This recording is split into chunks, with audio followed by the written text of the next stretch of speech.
Saving at the Home Depot means you can do more for less. Like making your laundry and life easier with an LG wash tower that automatically detects fabric texture and load size. Enjoy savings on top-rated appliances online, in-store, or on the Home Depot app. The Home Depot. How doers get more done. U.S. only while supplies last. Valid 1/6 through 1/26/2022. Free delivery applies to orders of $396 or more. A radio show out of Ontario that I do weekly hit on, and we want to talk some Bigfoot there with you. So please reach out to me on privately on DM if you don't mind. The gorgeous Laura Elizabeth, how are you? Donnie Cho, welcome to our channel. How are you? And who else has joined us? 405er, Sunsaver, R&R. Nice to see all of you. R&R, you're looking lovely tonight. I'm just going to say that. Lou Sassel, I hope I pronounced that right. Oh, I get it. That's a great name, too. Fantastic name. Welcome to SOR Chat. How are you? And that's awesome. James Smith. Tony, what's up, man? Bonjour, Pascal. Comment ça va? I love you, man. Mi amore. That's more Italian. I know. But I love you, man. You're number one. Shadows, Little Marky Spender. How are you? And by the way, Little Marky Spender is old, people. Old. My house is 49 years old, and it is younger than him. Vera Ray, looking beautiful tonight. Thank you for joining us. And we're running out of time here. Scully, nice to have you back. And who else am I missing here before we get going? And sweet Tony D, good to see you. Do me a favor, everyone. Let's get the horns up. Let's rock.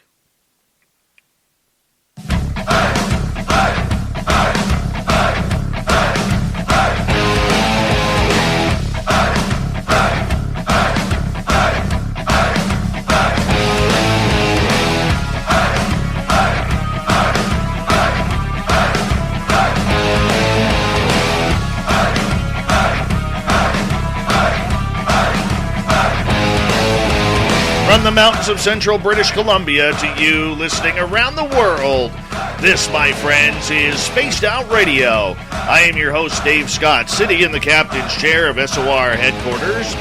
We welcome you to tonight's show on our terrestrial affiliates around North America, digitally on TalkStream Live, Revolution Radio, and KPNL. All of our archives are free. Go to youtube.com/Spaced Out Radio. Do old Davey the favor. Hit that subscribe button. You can follow us on Twitter at Spaced Out Radio, Instagram at Spaced Out Radio Show, and on TikTok at Spaced Out Radio.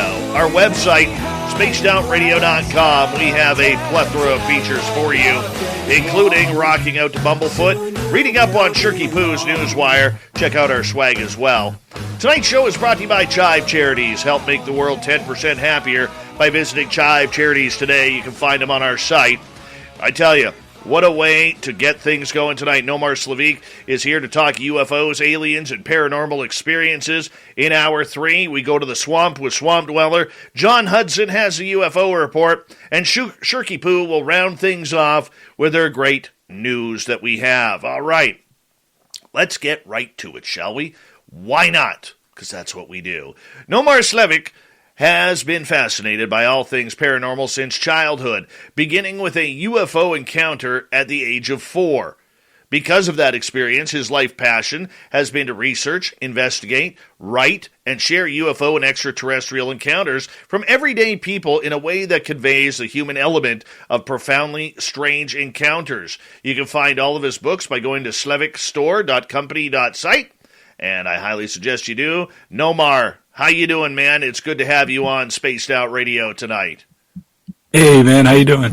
I am fantastic. This is a great way to get me right into the show because you know what? We can do all the research that we want. We can talk to all the so-called experts out there. But when it comes down to it, man, the feel of the people and what they are going through is what it's all about. And I am so thankful to have you here tonight, man. I really appreciate that, and I like your sentiment as well. The last thing I ever want to be considered is an expert. The more I look into this, the more people that I talk to, the more questions that I have. I am not finding answers. I'm not finding very many whys. One of the best things that I can do, though, within my power, is to be able to sit with an experiencer and to hear them, to be non-judgmental, and hopefully be allowed to share their story, Dude, I hear you. And, so many experiencers over the years, especially the last 4 since the government story of UFOs or UAP took over, we've seen the experiencers really cast aside, pushed to the side, basically said, you know what? Your opinion right now doesn't matter. We got to figure out this threat narrative, and we got to figure out what these are and get funding for it and everything. And I'm all fine and dandy with that. But this is a phenomena that is not just affecting the militaries around the world. This is affecting everyday people. And I think, I've been saying on this show for about the last 2 years now that the experiencers, whether it's paranormal, cryptid, UFO, alien, are really the forgotten souls of our fields. Because I realize the stories are anecdotal, Nomar, but we still need to use that as a way to get direction. Yeah. And it's anecdotal to who, really? I mean, it depends on what the audience is, because these are people, millions of people, and you put millions of witnesses in a jury trial. I mean, you're convicting that, whatever the situation is, all day with millions of witnesses. You know what I mean? So it's really all about perspective and who your audience is, I suppose. And when it comes to the government, there are other agendas that could be at play, without getting into too much. But, I want to hear from the person who's seeing the light outside of their car window while they're driving down the highway on a dark road, or they wake up exhausted with marks on their body for seemingly no reason. Those are the types of people I want to hear from.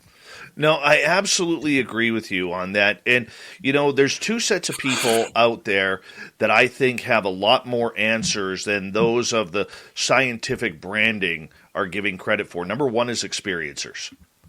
And very few are actually looking into that.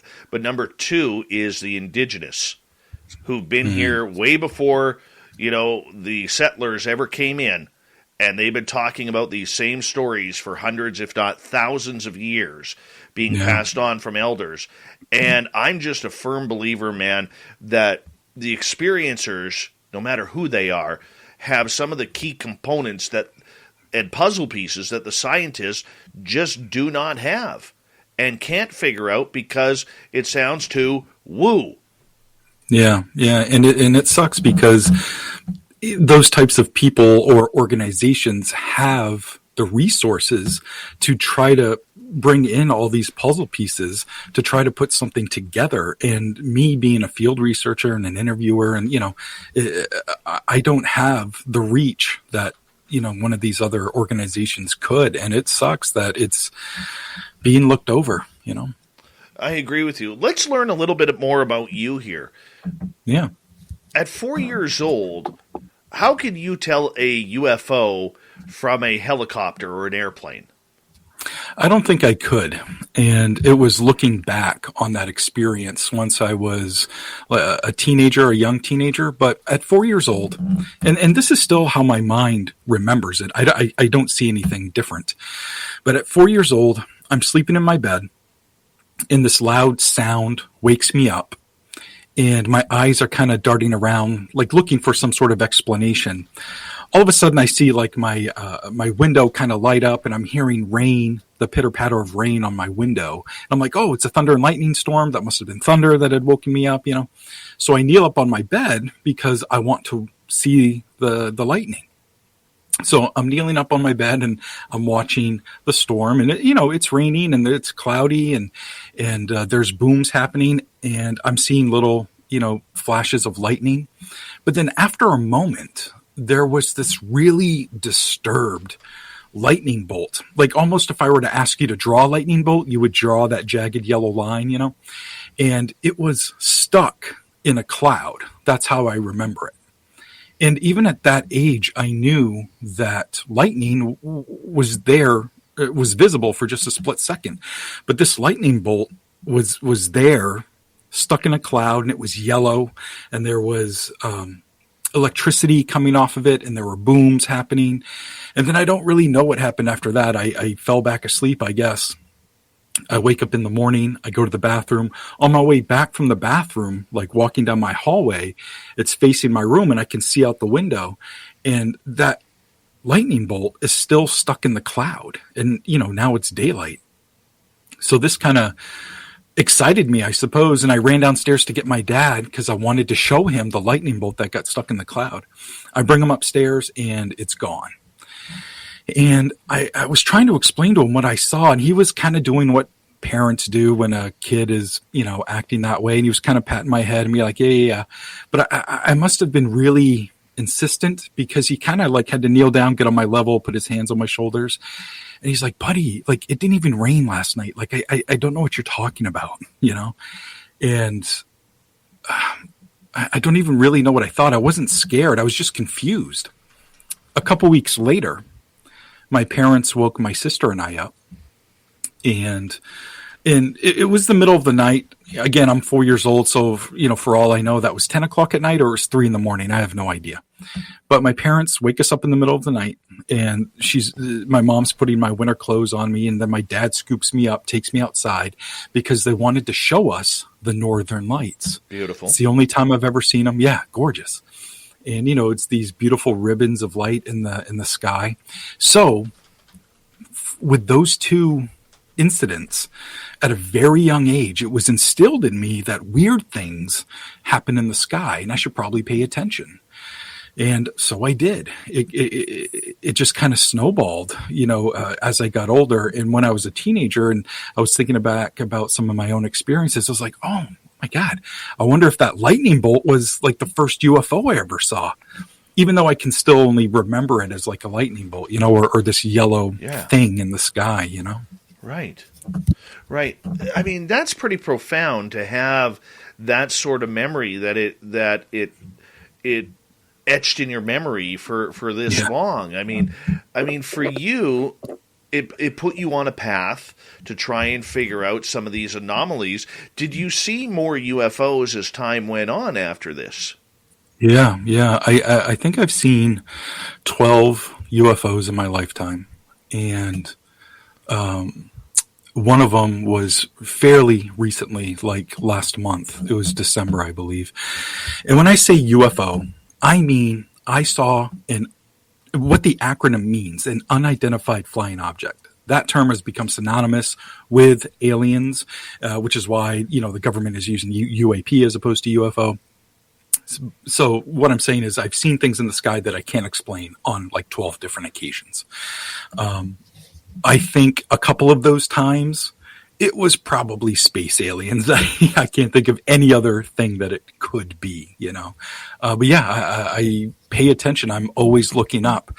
Even when I'm signing my books, I sign my name and I usually write, look up, you never know, something like that.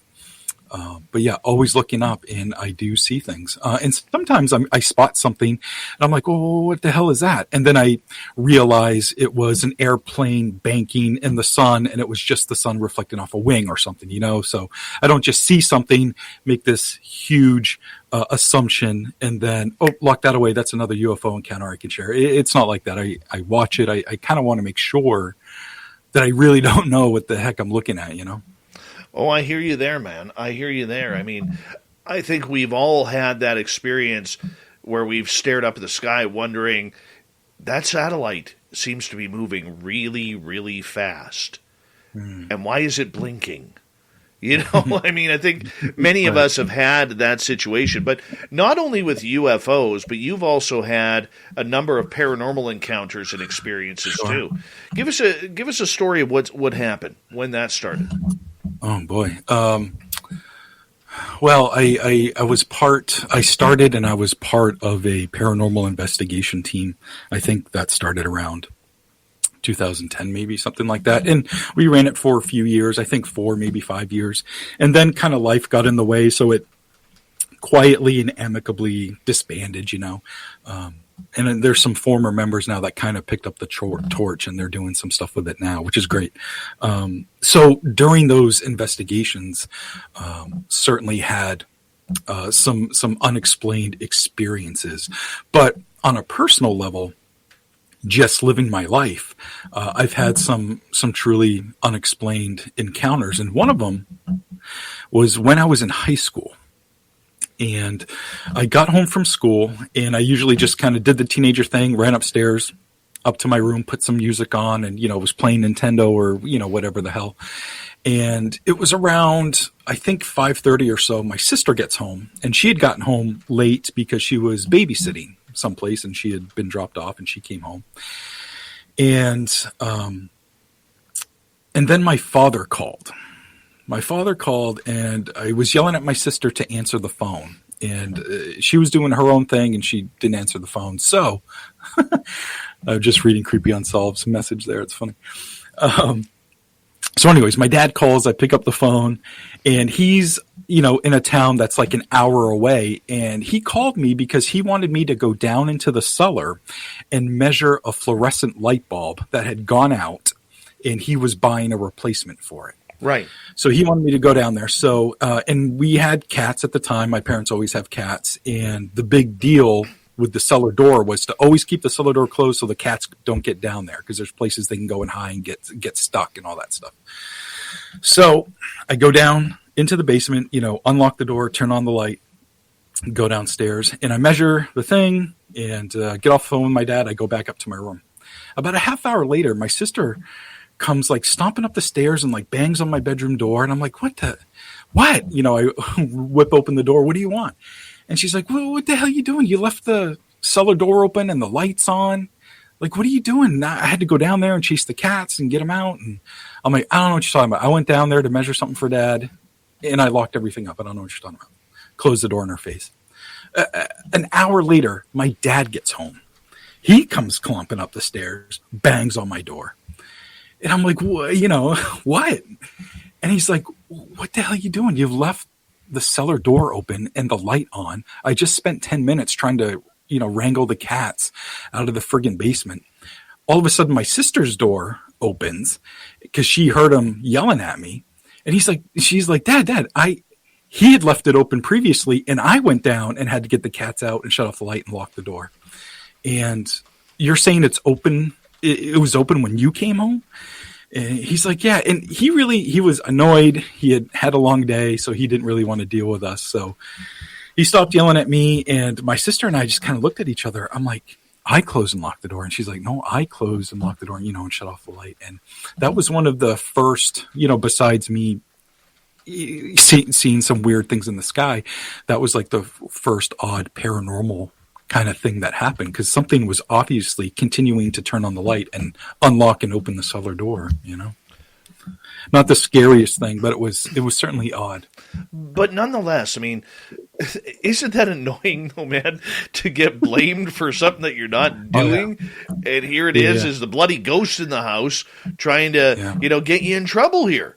That's not very fair. And that's the same cellar that my dad. This is the old house, and they had the dirt floor cellar and all that stuff.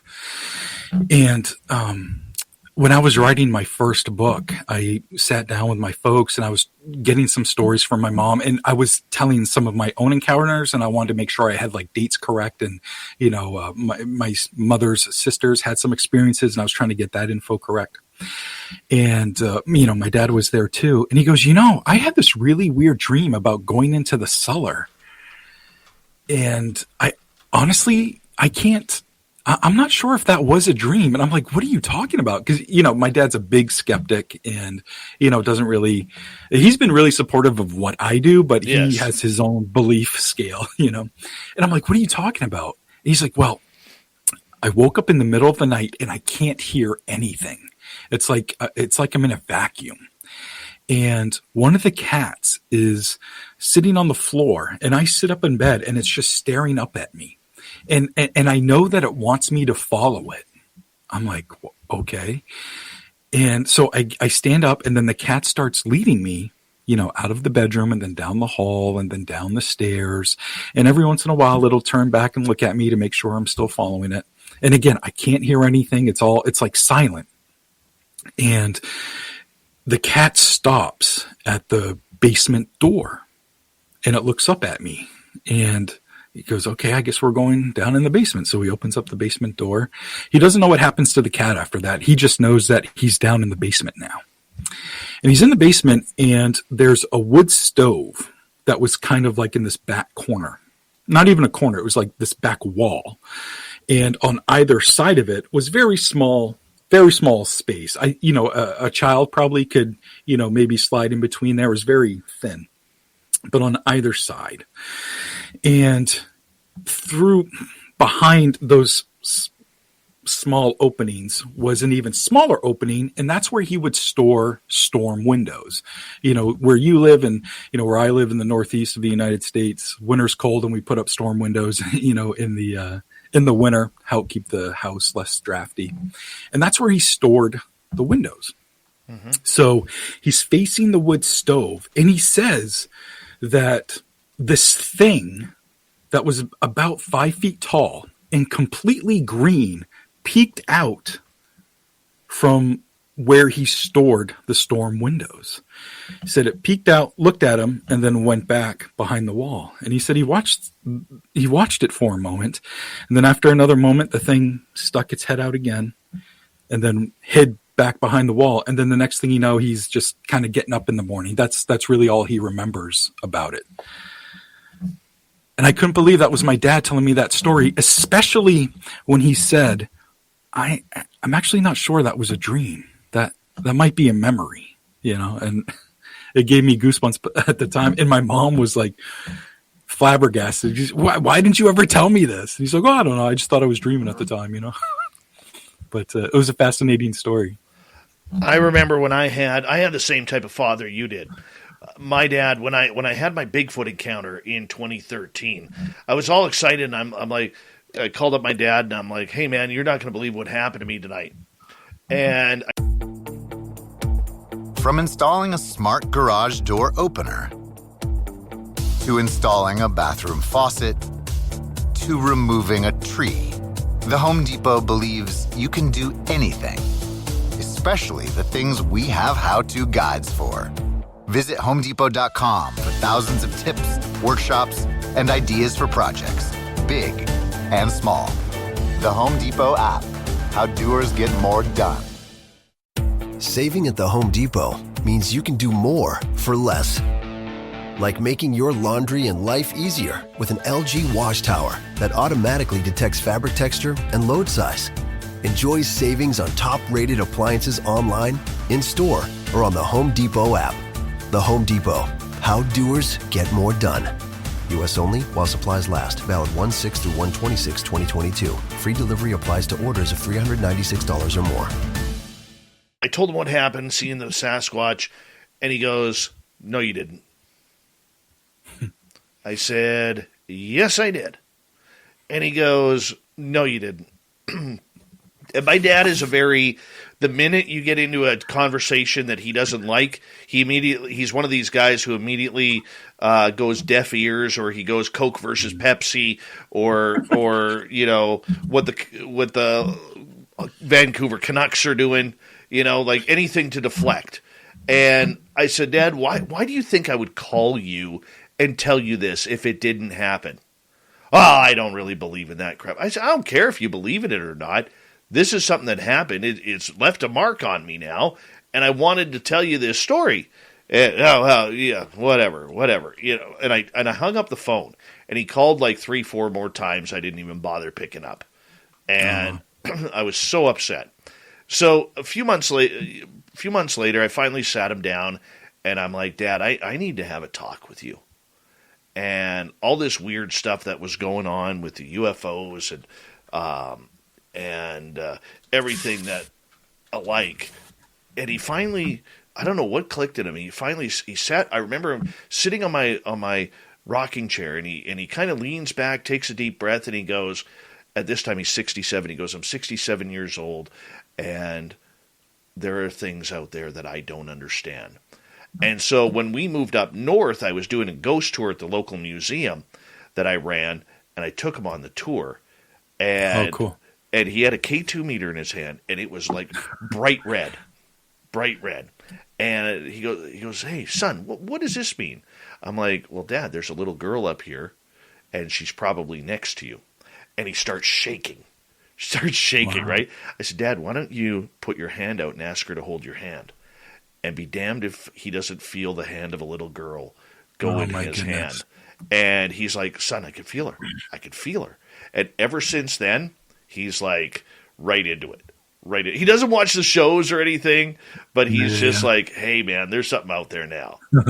That's amazing. And, my dad requires that I give him a copy every time I have a book come out. Good. And it was the second one, I think, that I put out, and he was reading through all these stories. And he's like, you really sat down and these people told you these things. I'm like, yeah. And sometimes it gets emotional. Like, these are people that don't get to get things like this off their chest very often, especially with somebody who's willing to hear them. Right. Hey, I'm going to get you to hold on right there, Nomar, because we are going to go to break here at the bottom of the hour. This is going to be a fun night tonight. Nomar Slevik is our guest tonight on Spaced Out Radio. SlevikStore.company.site. You can get all of his books like Granite Skies, Otherworldly Encounters, A Strange Trilogy, and more. Spaced Out Radio continues with UFO and paranormal talk all night long. Coming up next.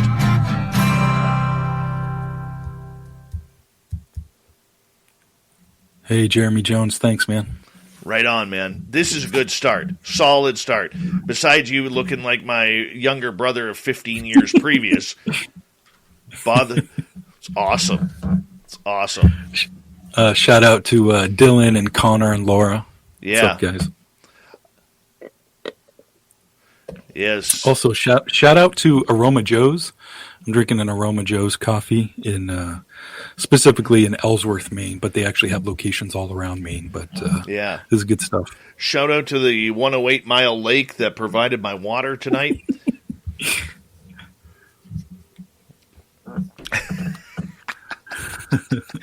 Oh, man. We're going to have some fun. God. Well, look at this. Oh, wow, it's Dave versus younger Dave. Hi, Mennonite Abe. How you doing? I'm just going to call it right now. Whoever recommended that we book Nomar, thank you. This is going to be a great show. I can already tell. Guys. That might have been Thin Lizzy. Mm-hmm. Good. Shout out Thin Lizzy. She's awesome. She's awesome. We are blessed with such a great team behind the scenes here. Yeah. Jose, thanks, man. Yeah. There we go. Thin Lizzy. It's me. Thanks, Lizzy. Love you, dear. I have the best booking crew ever with Lizzy and Dirty Filth and Spookles the cat. They just do such a great job for us. They really do. All right. Don't mind me. I'm just reading comments here. Oh, you read away, man. You read away. I think I was telling Laura earlier that I've been binging true crime all day. I found a new channel that I really like, and so just a lot of true crime is swimming around in my head. Do you hear about the Brian Laundrie update that came out today? No, what happened there? Well, apparently the FBI has confirmed that Brian Laundrie admitted to killing Gabby and wrote it down in his notebook before he killed himself. Oh, wow. And they were able to get that information from the notebook. And I guess they're going to, release what was actually written, in a little while, like who knows, a couple weeks or something in their final report. But it was interesting to see that. That's just a sick story. Sick and sad story. Yeah, terrible, sad. Right. I mean, oh, nice, thank you, Lizzie. I mean, you look at that story. The fact that he went and killed himself, and then, put himself in an area of a swamp where he knew alligators were going to eat his body and snapping turtles.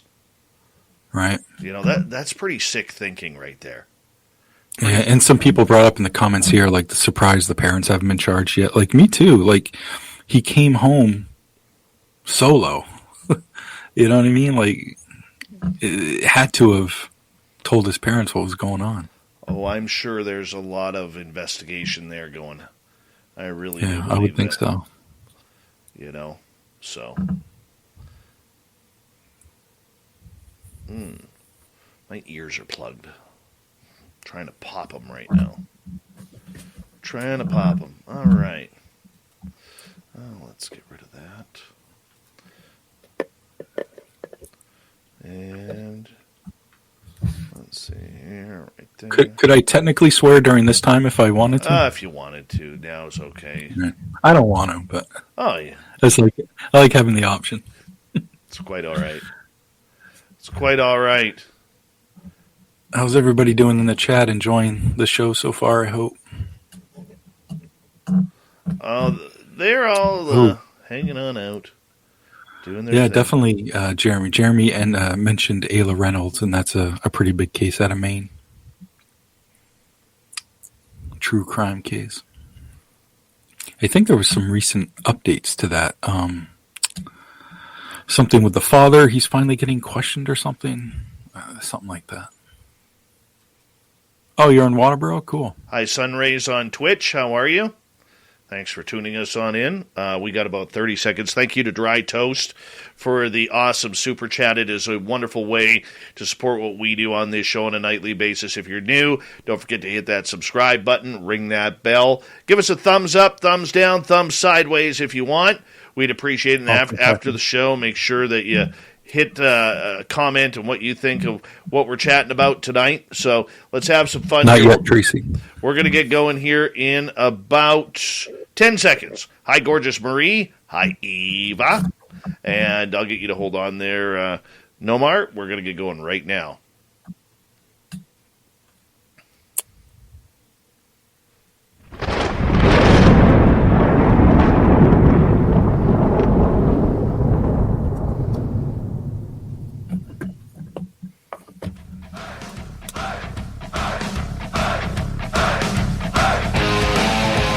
Second half hour of Spaced Out Radio is now underway.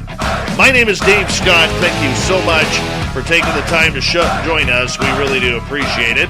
Want to remind you that if you've missed portions of this show or others, check out our free archives at youtube.com/Spaced Out Radio. Do us the favor, hit that subscribe button. Our website, spacedoutradio.com. We have a plethora of features for you, including rocking out to Bumblefoot, reading Shirky Poo's Newswire, checking out our swag as well. Follow us on Twitter at Spaced Out Radio, Instagram at Spaced Out Radio Show, and now on TikTok at Spaced Out Radio. Author Nomar Slevik is here tonight. He's got some great books out on the paranormal, UFOs, anything supernatural. You can find it at slevikstore.company.site if you want to check out his swag. I highly recommend it. We're talking UFOs, aliens, contact, and any type of experience. It's all about the experiencers tonight. Nomar, welcome back. Thanks so much. Pleasure to be here. My friend, you have interviewed numerous people throughout the years regarding the phenomena. Is there a story that you could share with us that really still stands out to you? Yeah, absolutely. So everybody's familiar with Mothman. Sorry, Kim, it's Slevik. Thanks. So everybody knows the story of Mothman, and I was working on one of my books. This was 3 or 4 years ago now. And I was curious to know if there was any sort of Mothman-like story that happened in my state. So I simply Googled Mothman in Maine to see if anything would come up. And I did find something. It was probably the 3rd or 4th page on Google search, And I clicked on it, and it was really just this headline, something to the effect of Camden, Maine spots Mothman-like creature. And there was nothing more to it.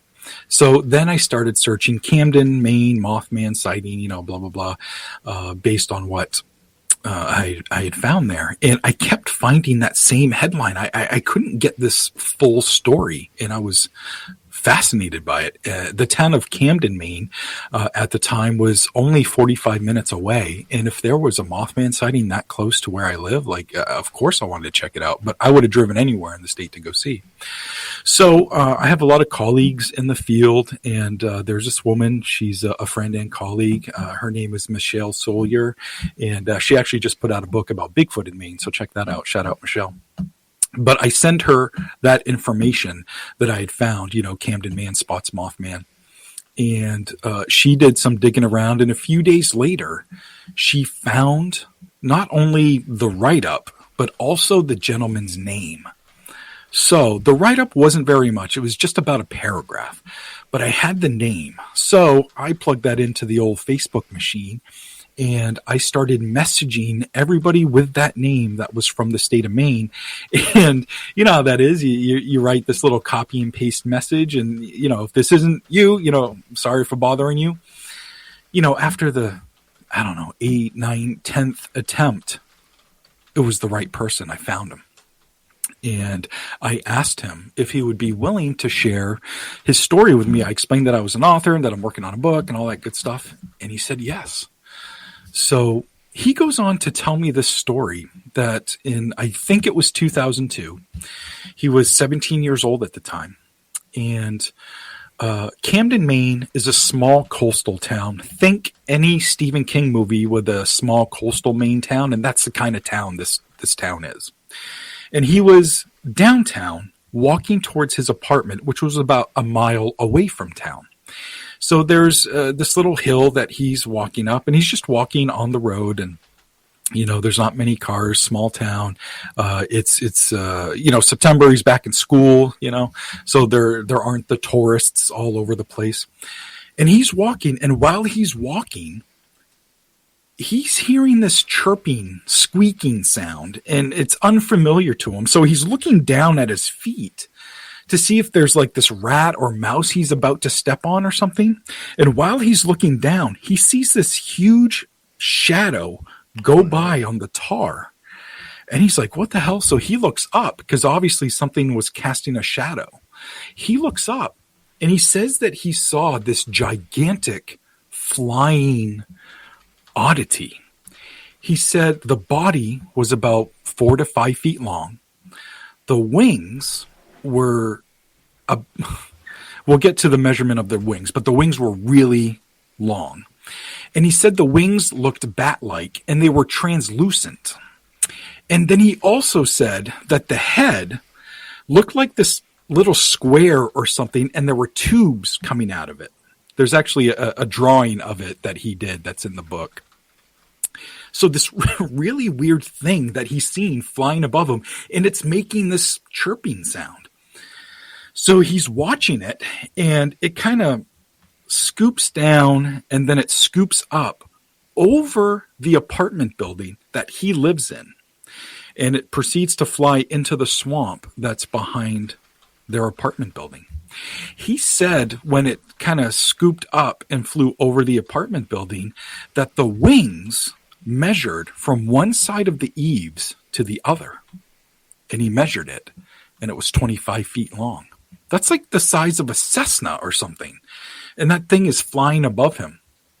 So he immediately told his parents, he told friends and family. He made a big deal out of it. He was fascinated by it. And he's like, I've lived in this area my whole life. I know that's not a sandhill crane. It's not a condor. Like, I know what I saw. It was this 4 or 5 foot, body thing with a 25-foot wingspan. And it might live in the friggin' swamp behind my apartment.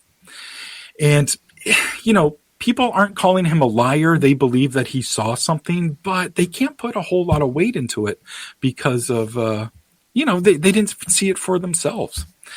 So he's kind of living with this story. And, his friends know about it and all that good stuff. He graduates from college. He graduates high school, goes to college, and it's 2 years later, and he's back home now visiting for the summer. I think he's got a summer job and all that good stuff. And he and a buddy are riding around town. So while they're driving, it's pretty much 25 miles an hour, like everywhere in Camden. And while they're driving, he said this thing smacked into their windshield. And he said the thing looked like this like paper mache of goo just smacked into his windshield. But there was one wing that was extended out. And he said it was the same type of wing on this huge creature that he saw a couple years earlier. And so he's wondering if maybe it was a juvenile version of this thing that hit into his car and he killed it. So the car just kind of rolls to a stop. He said all of the skin was translucent and it just looked like this paper mache mess on his windshield.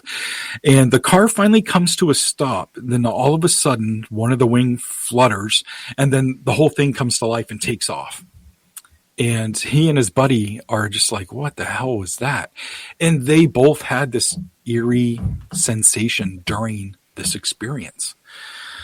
Well, what developed after these sightings was he started to have dreams of a extraterrestrial nature. In these dreams, and he knows that they were dreams, they weren't memories or things like that, but he would be standing in that same spot in the road when he saw that big figure the first time. And instead of this weird Mothman-like creature, it was a UFO. And as soon as he looked up at it, it roared and came to life and took off. And it was this reoccurring dream that he had. And he came back another summer, and now he has a girlfriend. So I think we're 3 years removed from the original sighting. They're back in Camden, Maine, and he and his girlfriend are kind of watching the sky, and it's dusk, and they're laying on the hood of his car, and they're parked kind of close to the swampy area. And in the distance, he can hear that same type of chirping and squeaking. And he knows that it's those creatures. And the girl that he's with, she's like, well, what the hell is that? I've never heard anything like that, and he's like, well, and he shared the story with her. And he has since gone on to marry this woman. And they bought a house, and they live in southern Maine now. And in southern Maine, he started having, now he's older now, this is, 15 years removed or something like that. He's in southern Maine now, and he started having reoccurring extraterrestrial themed dreams again, but really odd and kind of innocent. He would be in his bathroom washing his hands. This is in the dream. He's washing his hands, and there's this little window to the right of him. And he'd be washing his hands, and he'd look out the window, and he'd see a UFO hovering above the treetops. And that was his dream, and it was reoccurring. And that's pretty much his whole story. And since I live close to the area, I got the address of where this occurred. I went down there to go check it out. So one of the first things I did was go to the apartment building, and I measured the eaves. And sure enough, it was 25 feet. It might have been 24 and, some change or something. And it turns out there's this little parking area that you kind of have to go a roundabout way, like behind the neighborhood, to go down to the swampy area. So one of the things I do as an investigator is I let the cops know what I'm doing. The last thing I want to do is be hassled in the middle of the night while I'm trying to do something, I don't want to be a problem for anyone, and I don't want to get in trouble. So the first thing I do before I go out to investigate this is I go to the cop shop, and I'm like, hey, here's what I'm doing, and here's why I'm doing it. And they're always basically like, okay, weirdo, thanks for letting us know. So I'm kind of covered that way. So now I'm parked down in the swampy area. It's in the middle of summer. I think it was like end of July, early August or something. So the mosquitoes are terrible. But I want to keep my windows down so I can hear if anything's walking out there. It's pitch black. I'm seeing fireflies everywhere. And while I'm sitting there, I can see these two red eyes in the distance, maybe 100 yards away. And it's kind of high up. It's like 12 feet up from the ground. And I'm like, what am I seeing here? And I'm watching it. And every once in a while, I'll catch a glimpse of it. It's not for very long, but it's these two big red eyes in this swampy area where I'm told there's this freaking Mothman-like creature has been seen swooping down into this area. You're seeing I'm this. seeing it. Oh my I'm seeing it. gosh. So I'm seeing these red eyes about 12 feet high. Oh, you know? that's not good. So I'm seeing it intermittently. So I finally maneuver my. If you love to be remembered as the person who gives the best birthday gifts, I'm here to tell you that 1-800-Flowers.com is your ultimate birthday gifting destination. 1-800-Flowers has thoughtful and artfully created options that are guaranteed to deliver the best birthday surprise. Shop thousands of unique gifts at 1-800-Flowers.com for exclusive offers and great values. To order today, visit 1-800-Flowers.com/tune-in. That's 1-800-Flowers.com/tune-in. The motto for 2022 is out with the old, in with the bold. And if you're ready to revamp your career, your relationships, or your money this year, check out Modern Life. It's a new podcast and newsletter from Fidelity Investments with fresh perspectives from people defining success on their own terms and tips to help you do the same. Search Modern Life wherever you find your podcast to follow and subscribe. Keep in mind that investing involves risk. The value of your investment will fluctuate over time, and you may gain or lose money. Fidelity Brokerage Services, LLC, member NYSE, SIPC, 900 Salem Street, Smithfield, Rhode Island, 02917. My car and I switch on my headlights, and all I'm seeing is woods, and there's trees and all that stuff, and these eyes were just really big, but I assume they're eyes. I'm not really sure. That's all that happened that night, which is pretty astonishing in my book, you know. And I guess the conclusion that I came to is that A, Mothman was watching me, or B, there might have been I'm not familiar with the town. I don't live there. You know, I go there once in a while. So maybe there's a road back there that I'm not aware of, which is possible because it's, you know, in a tiny neighborhood and there's roads everywhere. And maybe every once in a while I'm seeing the brake lights of a car like going down a hill or something. And I'm like, that really could be it because it never moved. You know what I mean? It didn't appear natural in any way. Just they'd come on for a split second, and then they'd go away. So, you know, I don't know what to make of it, but that was one of the stranger, more fascinating, really cool things, you know, that I checked out and interviewed somebody for and all that stuff. Did you feel in danger at any time when you saw those red eyes? No, I was fascinated. Yeah. How come you didn't move closer? It was the way the area was. You know, I wasn't going to go walking into the swamp at 2 a.m, and so there was no way to like drive closer, and I wasn't just going to walk in thick woods, in the middle of the night for fear of falling because I'm a major klutz, and I didn't want Mothman to attack me if it was in fact Mothman. You know what I mean? No kidding. I was prepared from an investigator's standpoint of having some equipment with me. There was a parabolic mic. I had some night vision camera stuff, and the night vision camera was almost useless with the swamp and all of the insects that were around everywhere. Right. I couldn't see far beyond it, so it was almost useless. So I was just relying on sitting there in complete darkness, and seeing these red eyes come up was fascinating. But I couldn't do a whole lot, or at least I thought I couldn't do a whole lot. I did go back, during the daytime, obviously, and I was there in the daytime beforehand.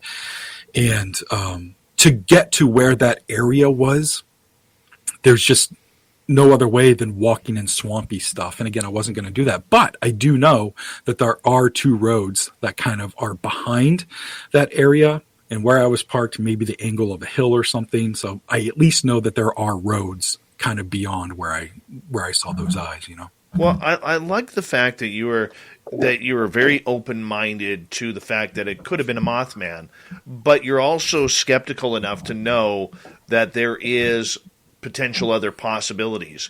And I think absolutely. And the reason why I say that and make that comment is so many times we see people, they sway way too much to the left on the skepticism side and way too much to the other side on the true belief side. And we have to be able to be our own quality skeptic in order to try and find logical answers before we think everything is paranormal. So, Mothman is what one of these topics that is just how do you put it? It's just odd. With all these new sightings allegedly in Indiana and Illinois with the Chicago Mothman that Lon Strickler and his team have been looking into. What do you think this creature is? I have no idea. I couldn't even venture a guess. I know that I'm easily swayed when I'm given really good information. And what I mean by that is I read a Mothman book by Lauren Coleman, and I'm like, okay, this might be a flesh and blood, undiscovered creature of some sort that people are seeing, And then I read John Keel's material, and I'm like, oh, this is some sort of extraterrestrial, robot of some sort, or, some sort of doomsday prophecy type of figure for whatever reason, so I can be swayed when I'm given really rational information from a lot of different witnesses, but my own personal belief on what Mothman is, I have no idea. I just really want to see one myself, and maybe I saw the eyes of one, or I was looking at bright lights. I'm not really sure, but I have seen some creatures in my day. What have you seen? One thing I want to cover first before I get into a new story. Shout out to all the Maine people that are in here. That's really cool. And also, I think it's Marie or Mary. She asked about some true crime channels on YouTube, and I just wanted to shout out That Chapter and True Crime Recaps. Those are two really good ones to check out. And they're kind of short form, 15, 20, 30 minutes, and and they have tons of videos, so check those out. All right. So in February of 2020, which seems like eons ago because it was just before the pandemic dropped. Yeah. And so it seems like forever ago. But I was right in my home area. I was literally 4 miles from where I live. And it's 6:45 in the evening. In February in Maine at 6:45, it's pitch dark. It gets dark really early. So I'm driving on this road. It's a 45 mile an hour road, and I'm going right around that speed or so. It's a not very well traveled road because I kind of live in the sticks. So I'm driving along, and I have my high beams on. And on the left hand side of the road, I see this really tall figure, and it takes this really exaggerated step like over the ditch. The type of road I live on has ditches on either side, for drainage and all that. Yes. And it takes this exaggerated step from the side of the road into the woods over the ditch and disappears into the woods. My lights shined on it for a second, 3 seconds, something like that. And it was completely black, like shiny black, like a beetle type black, like an exoskeleton. And honestly, it looked like this 5 foot, maybe 6 foot tall Blair Witch figure. Those stick figures they made for Blair Witch. Yeah. It looked like that, but it had antlers. And so, Wendigo? I don't know. So I see it. I've never seen anything like this. So I'm freaking out as a witness. I'm trying to put my researcher hat on at the same time. They're not working well with each other. And it was like a 3-second sighting, and I'm coming up on the area where it walked into the woods really fast because it was like 100 yards away, and I'm going like 45 miles an hour. So I come to a stop where I think it walked into the woods. So now I'm just stopped in the middle of the road. A car could be coming at any time. So I don't really get out or anything, but I do roll down the window because I wanted to see if I could hear something crunching in the snow that's in the woods. I don't hear anything, but this really putrid smell, like rotting eggs, fills the car. And it's the first time I ever smelled something like that. But we've all read those stories about these putrid smells, especially with Bigfoot, but also Dogman and all sorts of other types of things people see. And I couldn't believe that I saw something, and now I'm smelling something so terrible. So I don't hear it. Again, this is all happening within just a couple of minutes.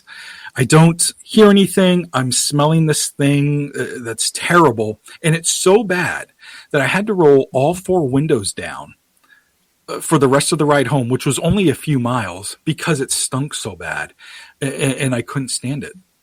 So I get home and I write everything down immediately from like a researcher standpoint. I just wanted to make sure I didn't forget anything. So I wrote everything down, and then I actually emailed it to a buddy of mine. So I'm like, this just happened. I just want I want somebody else to have a copy of it. I ended up sharing it publicly later with a gentleman named Brent Rains. He's a long time UFO investigator. Yeah. So anyway, I went back the next day again where I thought it had walked in, but this wasn't an accurate measurement by any means. I didn't see any weird footprints or anything, but I started doing some research about my immediate area and where this thing was seen. And it turns out that back in 95 or 96, something like that, there was a pretty intense UFO sighting. And when I say intense, it was pretty low. It was right around treetop, maybe just slightly below treetop, right in these people's kind of yard, and the whole family saw it. And then it, took off, and nobody had any memories of like being abducted or seeing a creature or anything like that. But a pretty intense UFO encounter right in the same area that I didn't even know about, being a UFO researcher, So I thought that was pretty interesting. And then literally last week, Dave, this kid, I'm part of a Facebook group, and it's Unexplained Maine. And I encourage anyone to go follow that Facebook group. Just tons of people are sharing really cool encounters that they have in Maine.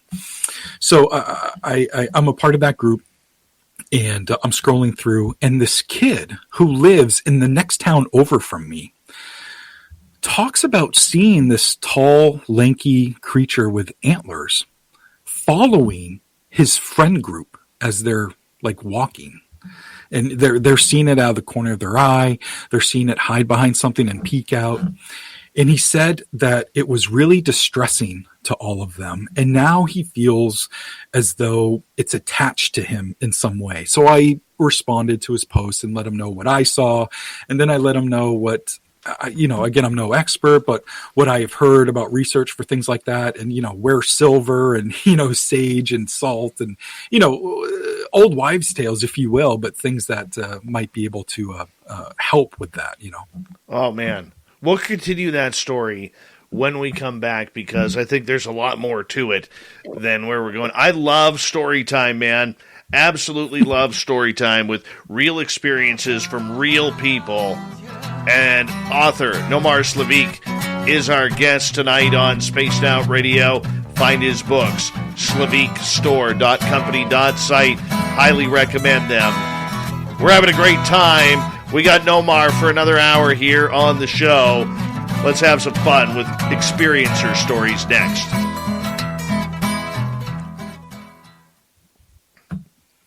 Night, Jim Bob. Thanks for checking it out. This is a fantastic show so far, man. Thank you. Good. I'm glad. We'll blame Thin Lizzy for how good this one is. You're in trouble, Thin Lizzy. I'm teasing. Good one, Jeremy Jones. I definitely have some thoughts on Dr. Hopkins. I actually talked to Hopkins' nephew's widow, so kind of third hand there, but she was around during the whole Hopkins thing and how they feel that whoever's not familiar, Hopkins is a Men in Black story that happened in Old Orchard Beach, Maine, and it's actually been covered on a bunch of different things. Your audio just went weird. Oh yeah, it is, isn't it? The minute you started talking Bud Hopkins, your audio went weird. I mentioned Men in Black. I don't know if that's on my side too, or hi, Scary Gary, how are you? I just got. You're sending one to me. Hold on. I gotta quickly check my audio here. I think it's on my end. Apparently, okay. Give me 2 seconds here. What happened here? Okay, let's quickly, how do we do this? I'm gonna quickly log out of, keep you going. Oh, if I log out, okay, we gotta try this, hold on. No, that didn't end it.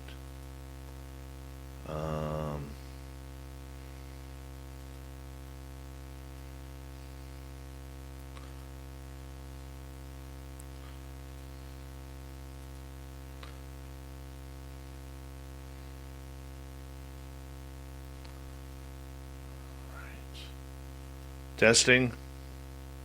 Testing 1, 2. All right. Bear with me here.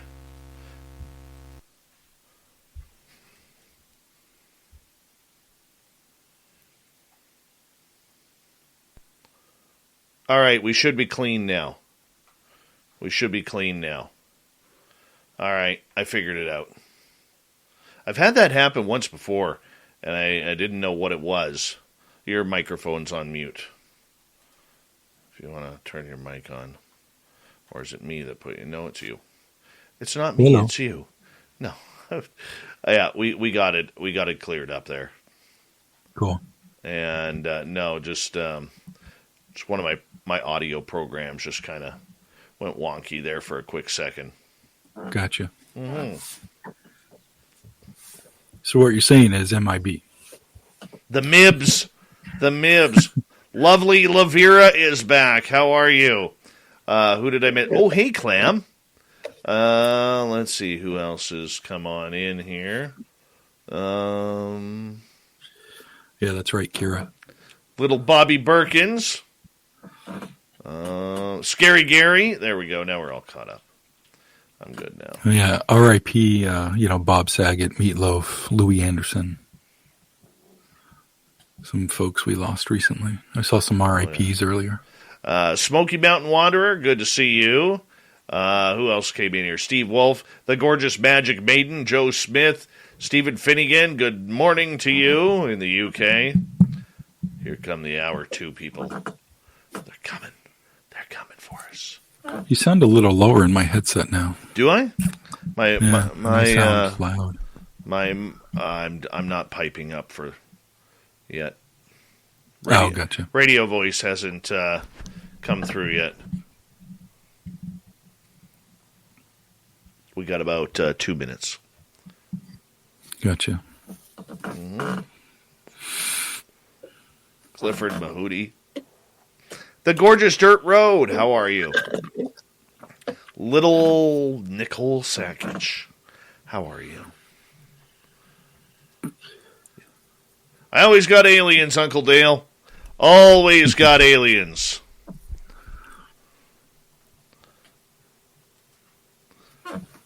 Thanks, Steve. Mm-hmm. All right, we got about 90 seconds. Reminder to all of you, great weekends lined up for Lynn Wallington, 6 p.m. Pacific, 9 p.m. Eastern. Tomorrow she has paranormal investigator David Spinks. On Sunday, Jim Goodall talking aviation. And, of course, he's a legend. And then, hi, Terry Brown. How are you?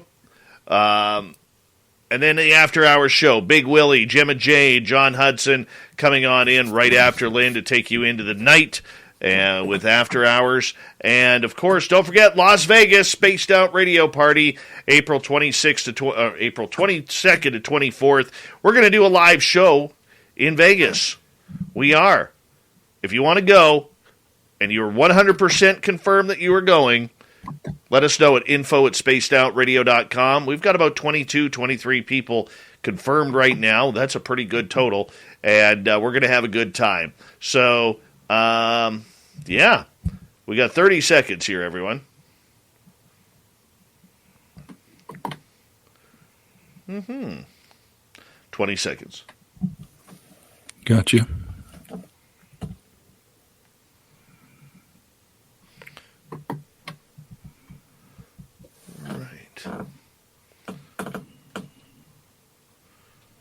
And here we go, everyone.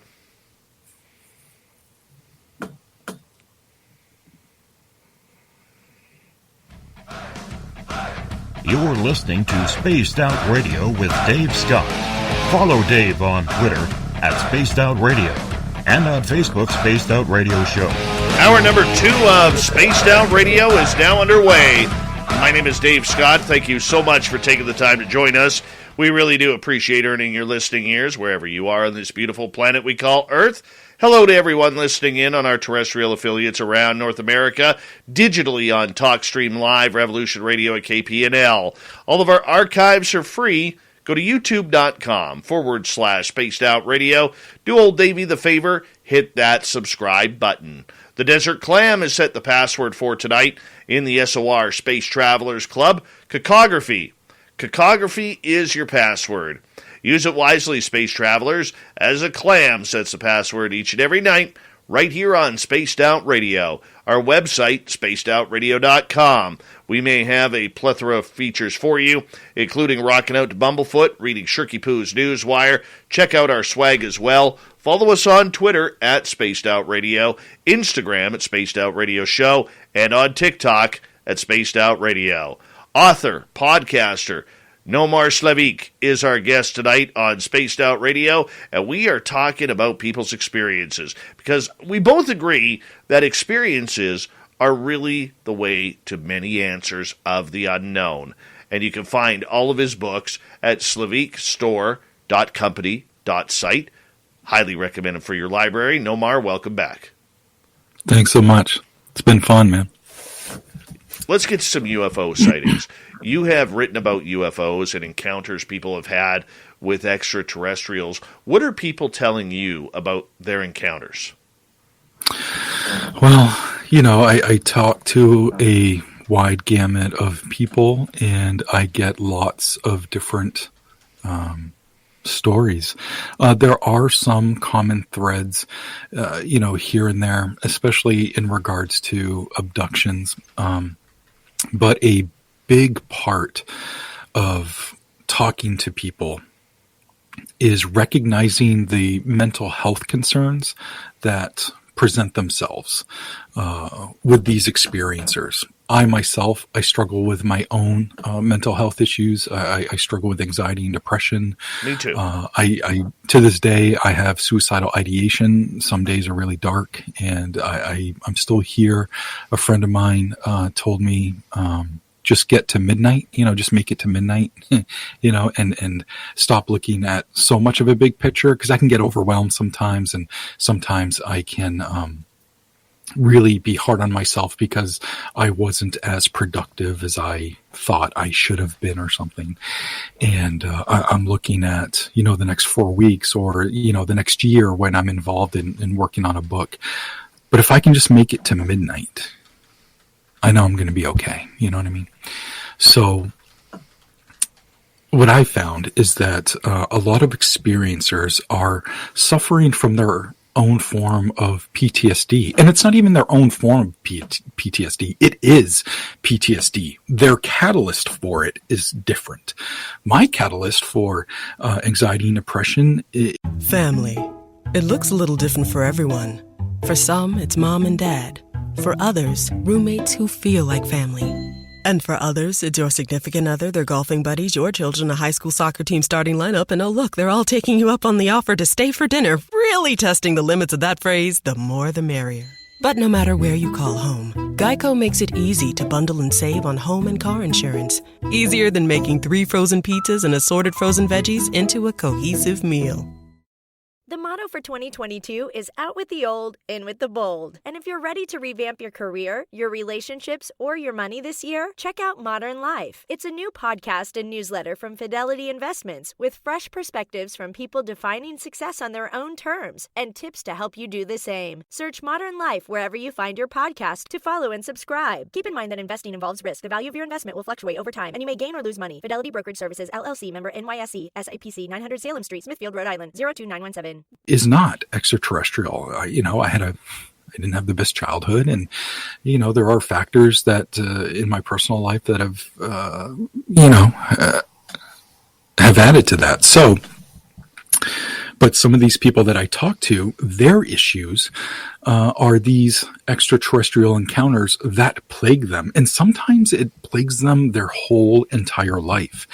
And one of my latest books, it's called Granite Skies, and in it, it's the story, it's one man's story. His name's Mike Stevens, and he's had a lifetime of encounters, and his started around 3 years old as well. And throughout his lifetime, he really struggled with his mental health. And he was in a relationship with a woman, and that crumbled. He was married, and then that crumbled.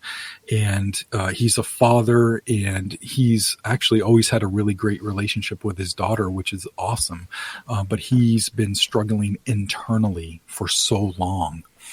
And some of his stories are completely insane and unlike anything I've ever heard before. And he entrusted me to tell his story.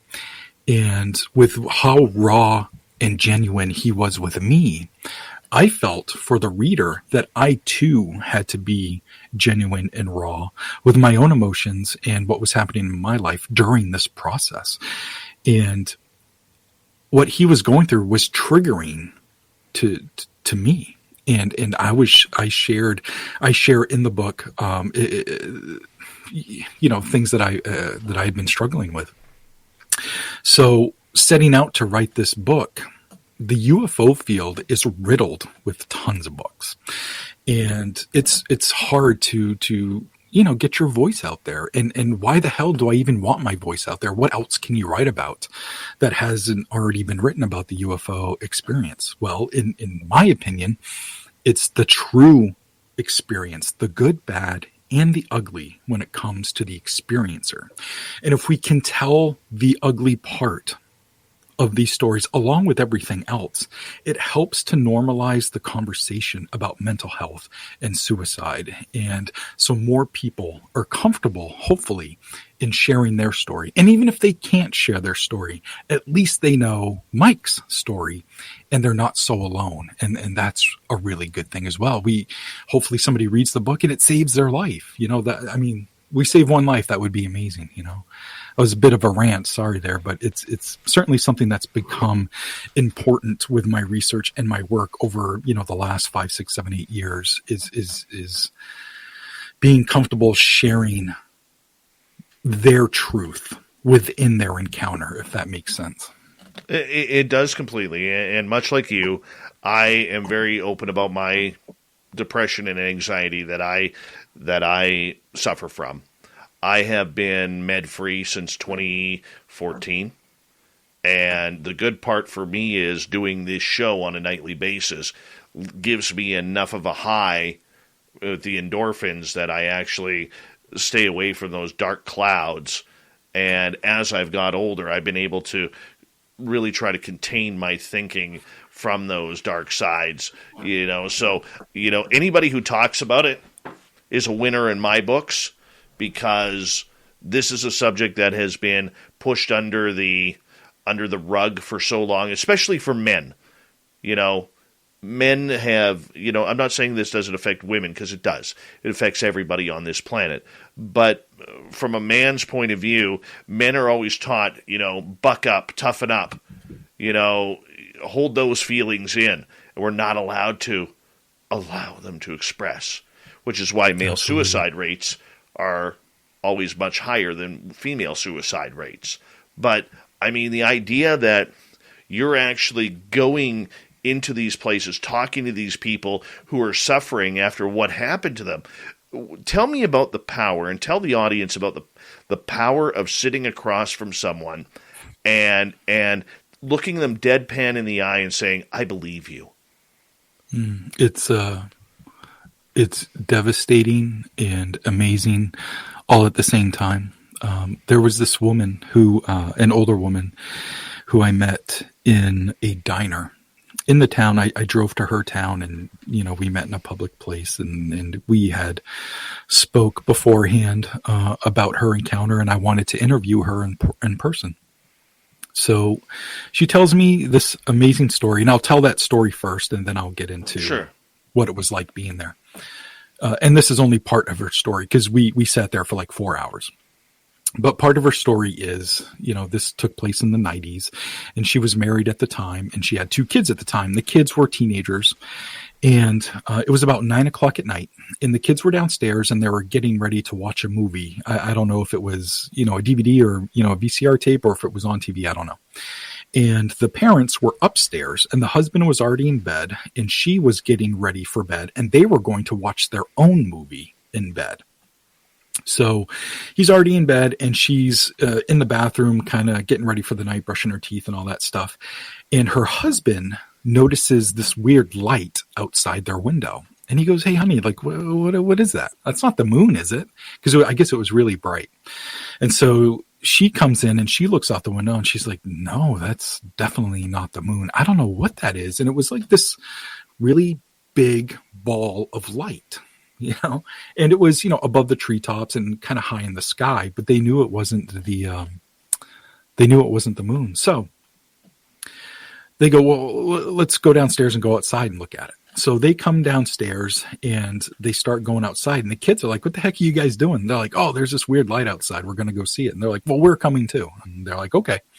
So they go on their front porch, and where the light was, they actually had to go to the side of the porch and kind of look around the house to see it. So all four of them are there and they're looking at this light in the sky. They look over here, there's the moon, and they look back and they're like, "Okay, well, that's obviously not the moon." So while they're watching it, the light then comes right in front of them. And again, it's probably treetop level now, but now it's in front of them. So they're all standing at the porch and they're staring at it. And then it just blinks out. And they're like, "Wow, geez, that was freaking weird." And they all kind of like, "Huh, okay, well, let's go back inside." So they go back inside and the kids are like, "Ooh, what the heck? The movie's done." The credits were rolling for the movie. And the woman, the mother, she was like, no, it's just starting. And they're like, no, that's the end credits. And she's like, "What?" So she goes to look at the time on the stove and sees that it's after 11 p.m. It's like 11:05 or something. And she's like, "What? How did 2 hours pass?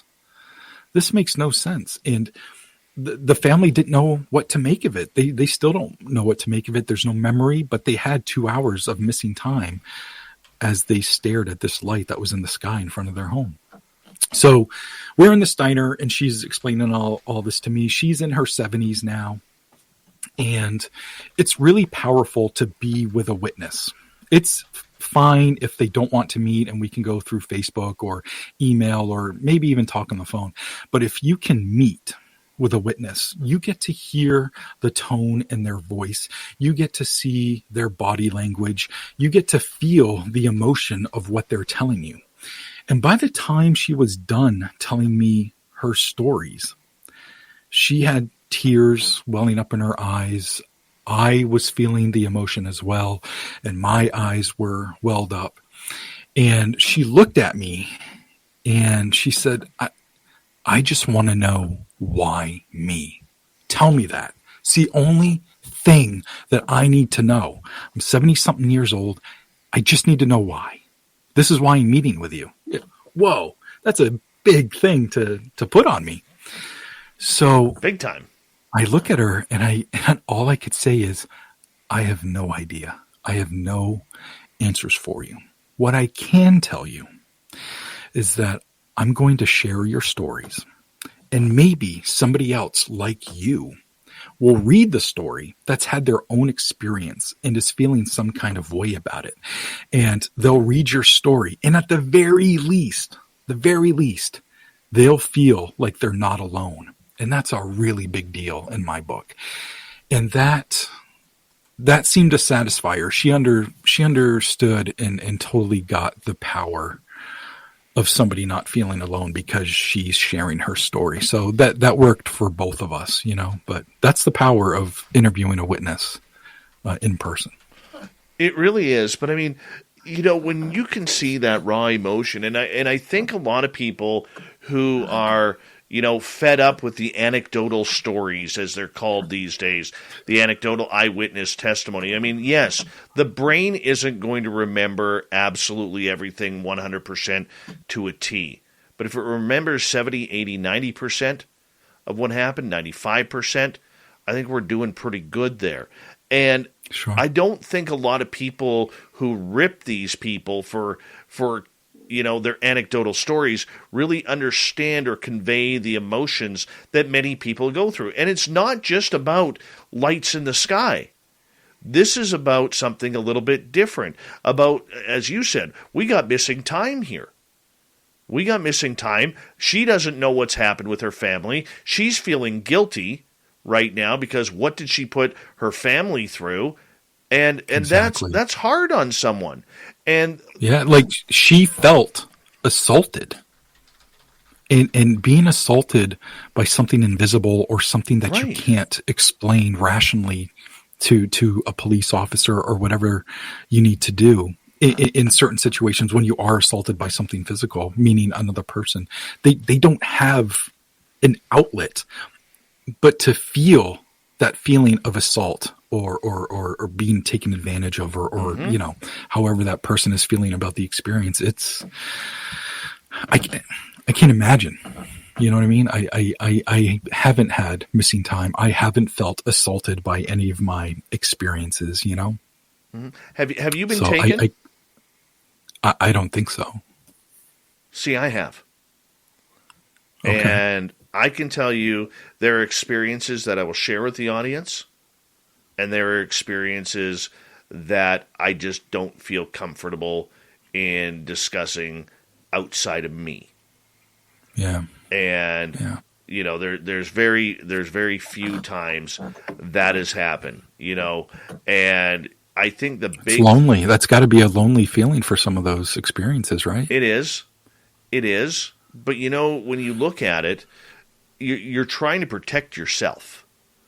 You're trying to protect yourself. And people who experience this, they're not trying to do anybody harm. They just have been to the point of, this has happened to me. I got a majority of the population that's not going to believe me. A portion of that wants me to go into a mental institution. I could lose my job over this. I could lose my family or my friends over this. And that is a lot of responsibility when you build up your life as an experiencer. Because these events, whether it's, and I'm not talking seeing, a bright light in the sky. I'm saying when you get downright and personal with ghosts or Sasquatch or alien abduction, when it gets real, man, and I'm sure the witnesses have told you this, or at least you recognize this, it affects every aspect of your life. Every single aspect. It's unimaginable on how much it affects every single aspect of their life. And I think I was telling you before, like there are some commonalities when it comes to their explanations of their encounter, meaning the abduction process or waking up and they're on something, like on some sort of table or whatever. The one thing that has been the biggest common factor is the living with a life-changing event that you don't feel like you can talk about and how that weighs on the psyche. That's so common constantly. And if I can be somebody in their life, even just for a moment, to give them a kind, non-judgmental ear, I'll do it all day, every day. Even if I think they're lying to me, because I definitely have spoken to some liars, but they're either lying because they have their own mental health concerns happening. Maybe they think they're going to get famous from it, or maybe there's some other X factor that I'm not aware of. But I want that to give that person the benefit of the doubt to be heard. What I do with the information after that is, my own business. If, am I going to pursue it and put it in my book or something like that? Typically not, but to give everybody that kind, non-judgmental ear, I think is so important. And I think there's a lot of researchers out there, or especially authors, or maybe people that are doing documentaries that are kind of not doing that. They might not have the experiencer's best interest at heart sometimes. Give me that information so I can put this out. But what happens after? You know what I mean? There's got to be some follow-up and there's got to be, some sort of comfort and care, or at least give them options for something. Like if you're not going to follow up personally, Right. at least, point them in the right direction for some sort of help, Lynn Wallington, our weekend host, she is actually starting an experiencers group for our Nice. channel. for our listeners who have gone through, things they can't explain. And you know what? It's starting to pick up for her. There's a lot of people who really understand that they need some help. Quick question here from Jeremy about the Allagash abductions. Before we got about 3 minutes to go here before we go to break, but I wanted to get this in. Maybe before you get into your thoughts on this, explain to our audience what the Allagash abductions are. Yeah, it's a lot to explain in 3 minutes. So a really condensed version of it. 4 friends from Massachusetts, they came up to Maine to do some fishing for the week. They were in college at the time, and I think it was spring break, and they came up to Maine to be in the wilderness for a couple of weeks, something like that. And they all saw this UFO on the first or second night, and other people in the camping area saw this UFO up in the sky.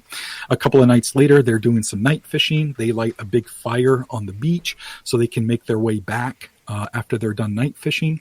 So while they're night fishing, they again see a UFO. It's just the 4 of them. They're in 2 separate canoes, 2 per canoe. And the UFO kind of descends and starts chasing them. The next thing they know, they're up in this UFO, and experiments galore happen to these guys. Samples are taken, blood, semen, all that stuff. And the next thing they know, they're back in their boats, and they come up to shore, and the big log fire that they built is now down to embers. And they're like, what the heck happened? Now, the part about the abduction, they didn't remember that for years. Years went by before they knew anything happened. They just remember going to fish. They saw a UFO, and then their log fire was down to embers, and they didn't understand what happened. And I can get into the aftermath afterwards. Well, we got 2 minutes left. So, what do you? I did a good job there. You were speed reading there, man. It was awesome. So one of the guys started having these really intense dreams of being surrounded by aliens, and he felt that it was affecting him medically. He started having seizures, and he was attributing it to these really intense dreams, and that something more than what he remembers happened that night when they were out in their canoes. So he sought out somebody for help, and that's where some of these guys went to a MUFON conference back in the day, and they met up with this gentleman named, is it Ray Fowler? I think it was Ray Fowler. And he put him in touch with a hypno-regression therapist. So all 4 guys have hypno-regression therapy. And then that's when all 4 of them started remembering these really intense UFO and alien encounters of being abducted. They got the bad guys. They got the bad guys. Right. Right. They didn't get the peace, love, and light is what you're saying. Right. It was pretty intense, and then one of the 4 guys years later came out and said it was all a hoax, and a lot of people I honestly don't think anybody believes him. He was saying that it was all a hoax, and they were just trying to make some money from it. And, they didn't build this big fire that they said they did. It was just a small fire that they built, and that's why it went out, when they got back. But I guess come to find out, this gentleman started having irrational behavior throughout the years. Sure. We'll wait till after. We're going to get to this story. This is a great alien abduction story that we're going to continue, the Allagash abductions, with our guest tonight, Nomar Slevik, on Spaced Out Radio. What a great night of experiencer talk and stories. You can check out Nomar's books at slevikstore.company.site. We continue with Spaced Out Radio right after this. Stay tuned.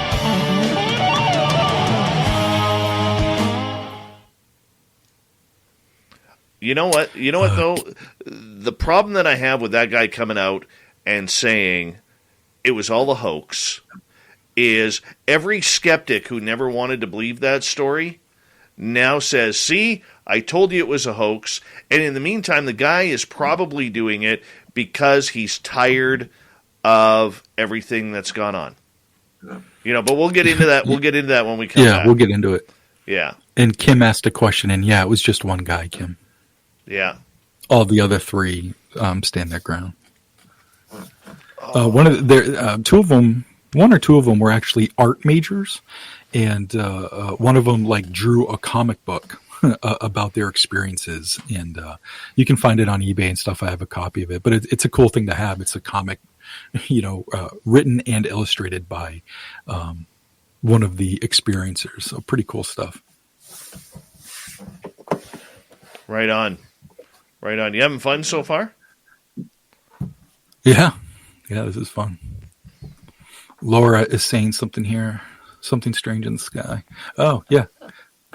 She's talking about my appearance on Creepy Unsolved. That was a good talk too. Dylan has a fun show to go on and talk all this stuff. Very nice. Man, you had Connor on recently. He's amazing, isn't he? He's a great guy. Hi, Gorgeous Amber's Paraworld. I hope you got power again. Yeah, Connor's a great kid, man. I wish I had that kid's energy. Oh my God, it's amazing, and his positivity. I mean, I guess I do have his positivity. Outwardly, inwardly, I hate everything. I hate myself, but oh yeah, outwardly, the sound of you doing is music to our ears. Order on the Home Depot app and get convenient delivery,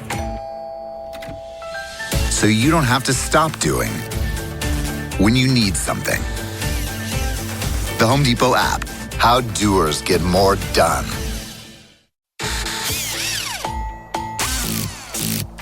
The sound of you doing is music to our ears. Order on the Home Depot app and get convenient delivery, so you don't have to stop doing when you need something. The Home Depot app, how doers get more done. inside and out, this kid is amazing. Oh yeah, yeah. Yeah, Jeremy, it's cold in Maine, dude.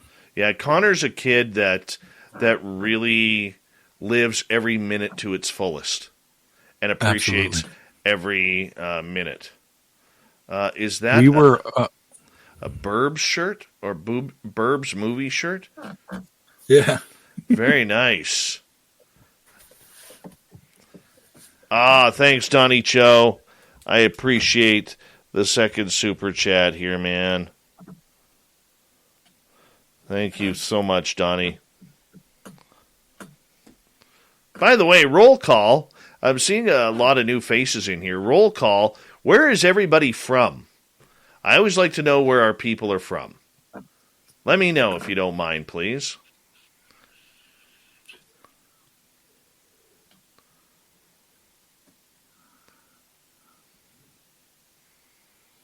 Jason Pearl, good to see you.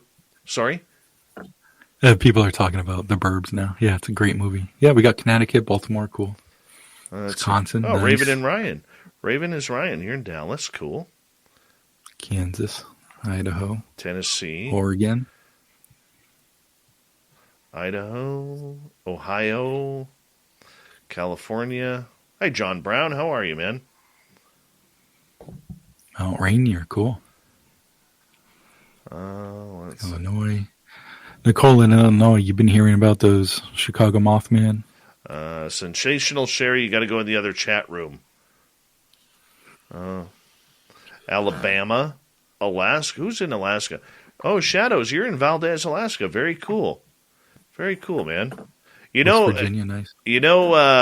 When you drive down through British Columbia to get to the Washington border, you have to drive right by SOR headquarters, just so you know. Jeff A., good to see you. JCL, Ohio. The gorgeous Anastasia has returned. Mount Rainier. World Bigfoot Radios in Neptune. That's cool. Yeah. Avi May. And Ryan, are you in Mission, BC? Ryan Middleton, Mission, BC. Is that where you are? Grand Holland is in Brisbane, Australia. I love it. Bullhead City, Arizona for River Dogma. Thank you for coming. Who's in Niagara Falls? Oh, Sherry's in Niagara Falls. Salt Spring Island for the Michael Leger. The Michael Leger, the creator of my beautiful gnome right here. He made that out of wood and sent it to me. Oh, that's amazing. Isn't that amazing? Yeah, I love this. Love that gnome. That's why it sits right there. And Acreon from Brazil. Very cool, Acreon. I had no idea. Colorado for Scary Gary. Oh, yeah, that is Scary Gary is Thin Lizzie's hubby. Ryan, I didn't know you were in Mission. I lived in Mission for 15 years, man, before I moved up here. Very cool. All right, here we go, everyone. Like 5 seconds.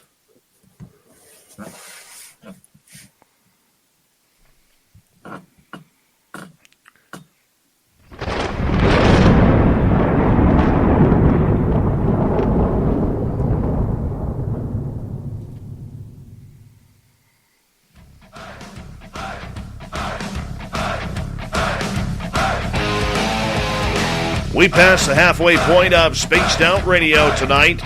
My name is Dave Scott. Thank you so much for taking the time to join us. I want to remind you that if you missed portions of this show or others, check out our free archives at youtube.com/Spaced Out Radio. Do old Davey the favor, hit that subscribe button. Our website is spacedoutradio.com. We have a plethora of features for you, including Rockin' Out to Bumblefoot, reading up on Shirky Poo's Newswire, checking out our swag as well. Follow us on Twitter at Spaced Out Radio, Instagram at Spaced Out Radio Show, and now on TikTok at Spaced Out Radio. For the final time tonight, we have Nomar Slevik coming on in. We're talking experiencers all night long, and we have been talking about the Allagash abductions.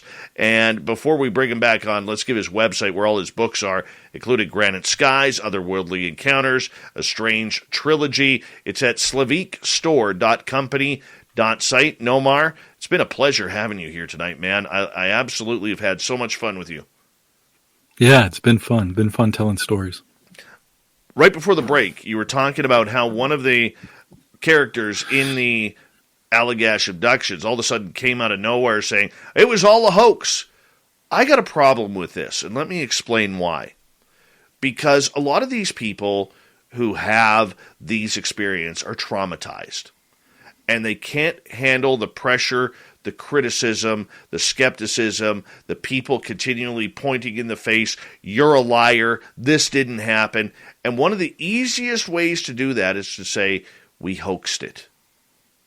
And the minute you say that, everybody from the skeptics to those who are questioning it say, see, we told you. And in the meantime, the rest of the group is thrown under the bus. Yeah. Take it from here. Yeah, it's tough.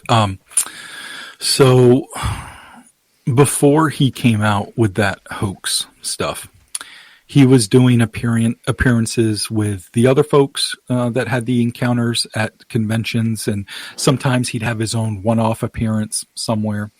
And his behavior started to get erratic, and then it started to get violent. And he ended up getting banned from a few different conventions due to his behavior. And it wasn't long after that where he came out and started talking about everything being a hoax. And like you were saying, that makes them look bad. It makes the field look bad. It's really easy for skeptics to jump on that, especially for this type of story that has really been, it's a legendary story. It was originally covered on Unsolved Mysteries, and the four guys went on Joan Rivers back when she had a show.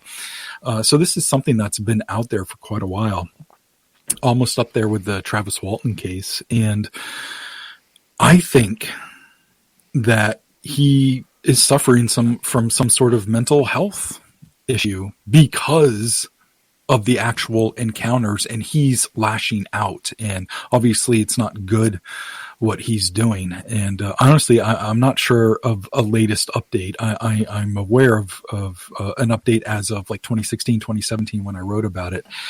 So I don't know if they have, made up or if he's recanted anything. but I think there's some mental health concerns there where he, especially with the violent behavior and being banned and then coming out and saying that stuff. So it's too bad what's happening there. But two of the guys are brothers, and they are always making appearances to this day. They usually go to the Exeter UFO festival that happens every year in Exeter, New Hampshire. So they're still actively, giving talks and stuff. It's pretty cool. Well, I can tell you this. The pressures that a lot of experiencers feel. Have you ever talked to any experiencers and maybe share a story or two? Doesn't matter if it's UFOs, cryptids, ghosts, where they have been so traumatized by this, they've literally lost everything, their friends, their job, and they're trying to dig out of this their own moral rut in order to try and figure out how to get happy in life again? Maybe not all of those aspects where they've lost everything, but they've certainly lost some things here or there and really deteriorating mental health.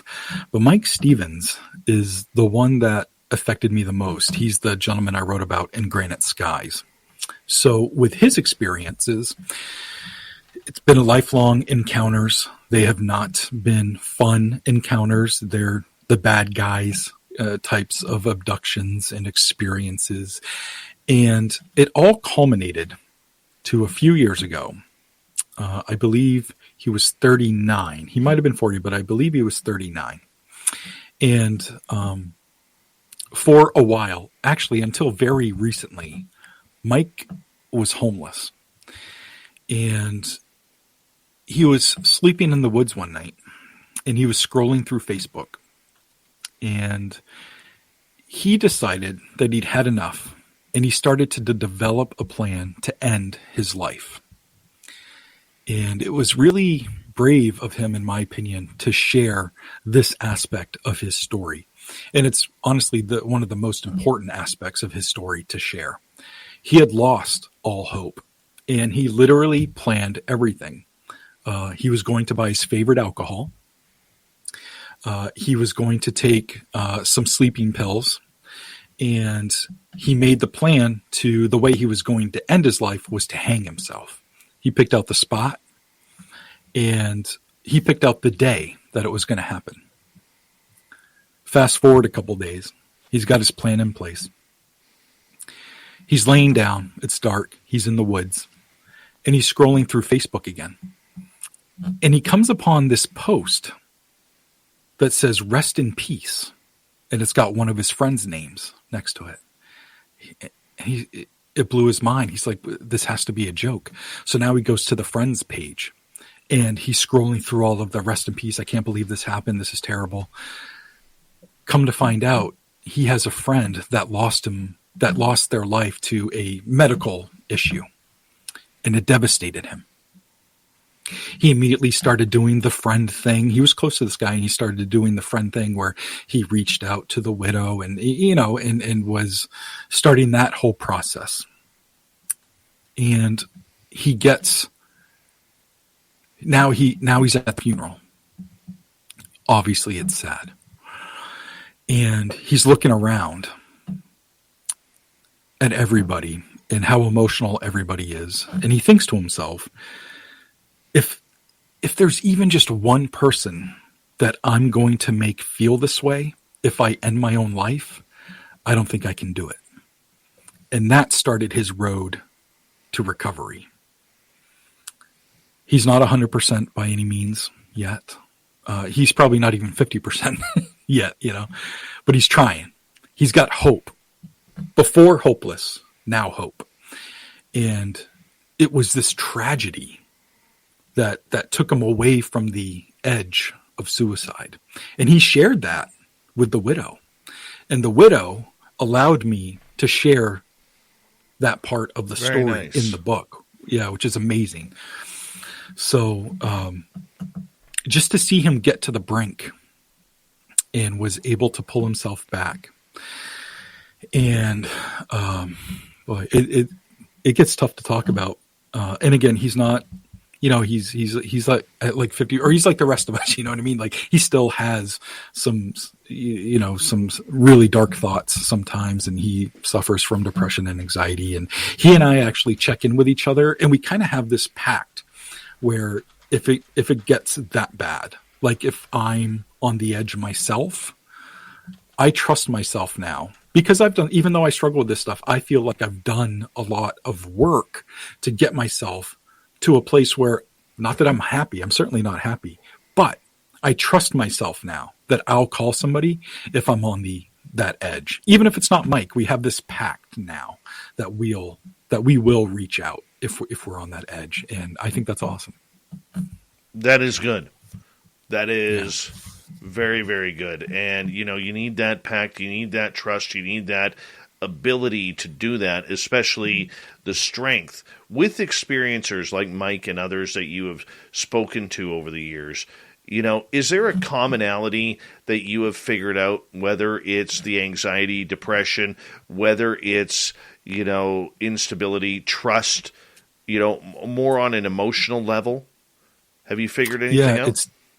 Well, I haven't, 100% figured anything out, but what I hear a lot is there's trust issues, and there's,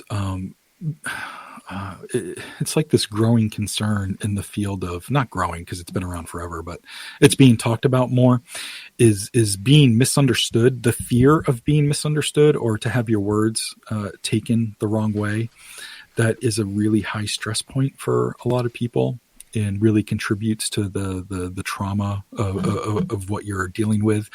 And so the fear of being misunderstood is causing people to not speak. And then all of the stuff, by holding all that stuff in, that's doing all this other damage, and then becomes a snowball of, PTSD and all this other trauma. So again, not that I've figured out a way to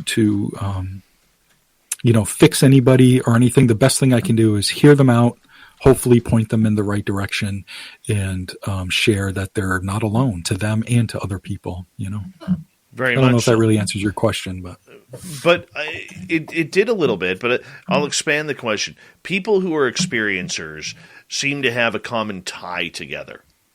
Okay, and it always seems to lead down this little bit of a darker road, because the loss of friends, the loss of jobs, the loss of trust issues, being victimized and not having anybody believe who your victim is. So that's kind of the road that I was going on with that, if you had noticed any patterns. The patterns is what you really just explained. It's the falling off of these things that were, flourishing in their life and has since gone away, and that's really, again, that kind of goes back to their catalyst for PTSD, anxiety, depression isn't the normal catalysts that other people have, which is maybe some sort of sexual assault, or maybe poor upbringing, or, whatever's happening. Their catalyst is extraterrestrial in nature, and they're still going down these same dark roads and dark thoughts and things as people that have a different catalyst, or a normal catalyst, if you will. So I don't know. I guess that's my thoughts on it. Have you dealt with a lot of experiencers who, when taken, have come back wearing their clothes backwards, missing clothes, someone else's clothes? Not someone else's clothes, but clothes either parts missing or completely naked. But the clothes are still around, like in a ball, like on the floor, in the bedroom, something like that. Also, clothes being backwards, either a shirt or even pants being put on backwards, or boxers being put on backwards, or, something like that. But I think the one thing that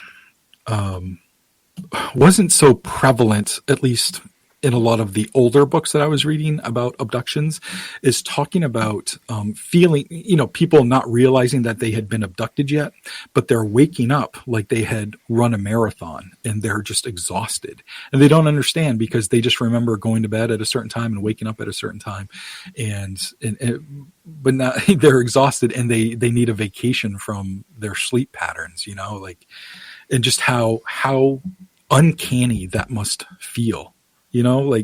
if you haven't started exploring what that could be yet, just how crazy that's got to be. What kind of feeling that is, because sometimes I wake up really tired. I'm sure we all have, but I also remember getting up to go pee or maybe the cat was doing something. So I woke up and, but for people to believe that they've been sleeping all night, but they wake up and they're exhausted and, there may be a weird shirt thing or maybe there's a mark somewhere, but you can always explain that stuff away. Oh, I must have been tossing and turning and I bumped myself, or that's why my shirt got turned around or whatever. It's really easy when you're in the middle of it to try to explain the stuff away to not make it weird. You're trying to rationalize everything, Oh, very, very much so. And, some of the stories I've heard, like John Carty, who's been on this show before, he has some amazing footage and experiences in his apartment in Philadelphia. And his first experience when he was like 15, 16 years old, he watched the Greys walk into his bedroom. And when he woke up, he wasn't in the bedroom anymore. He was on his couch, and his basketball shorts that he was wearing were now backwards, and he had no shirt on. And he's like, I know I was in my bedroom. Like, that's the last memory he had, right? And when the first Conjuring, the second Conjuring movie came out, and there's that scene where the little girl kind of wakes up and she's like on the floor in the living room. Mm-hmm. I don't know if you remember that scene, but she had started to tie herself to her bed because she didn't want to be taking, some other place. But it's really cool the way they film the scene because she's in her bed. Then all of a sudden she's like kind of kerplunked on the floor in the movie. And it really sparked the memory of numerous experiencers that I've talked to where they just, it's one moment and then the next moment, it's a split second to them and they're in a new place, but they've woken up, like it jolted them out of their sleep. There's still no memory of lights or beings or anything like that, but they're in their bed. Now they're on the floor in the living room or they're under the kitchen table or something like that. And,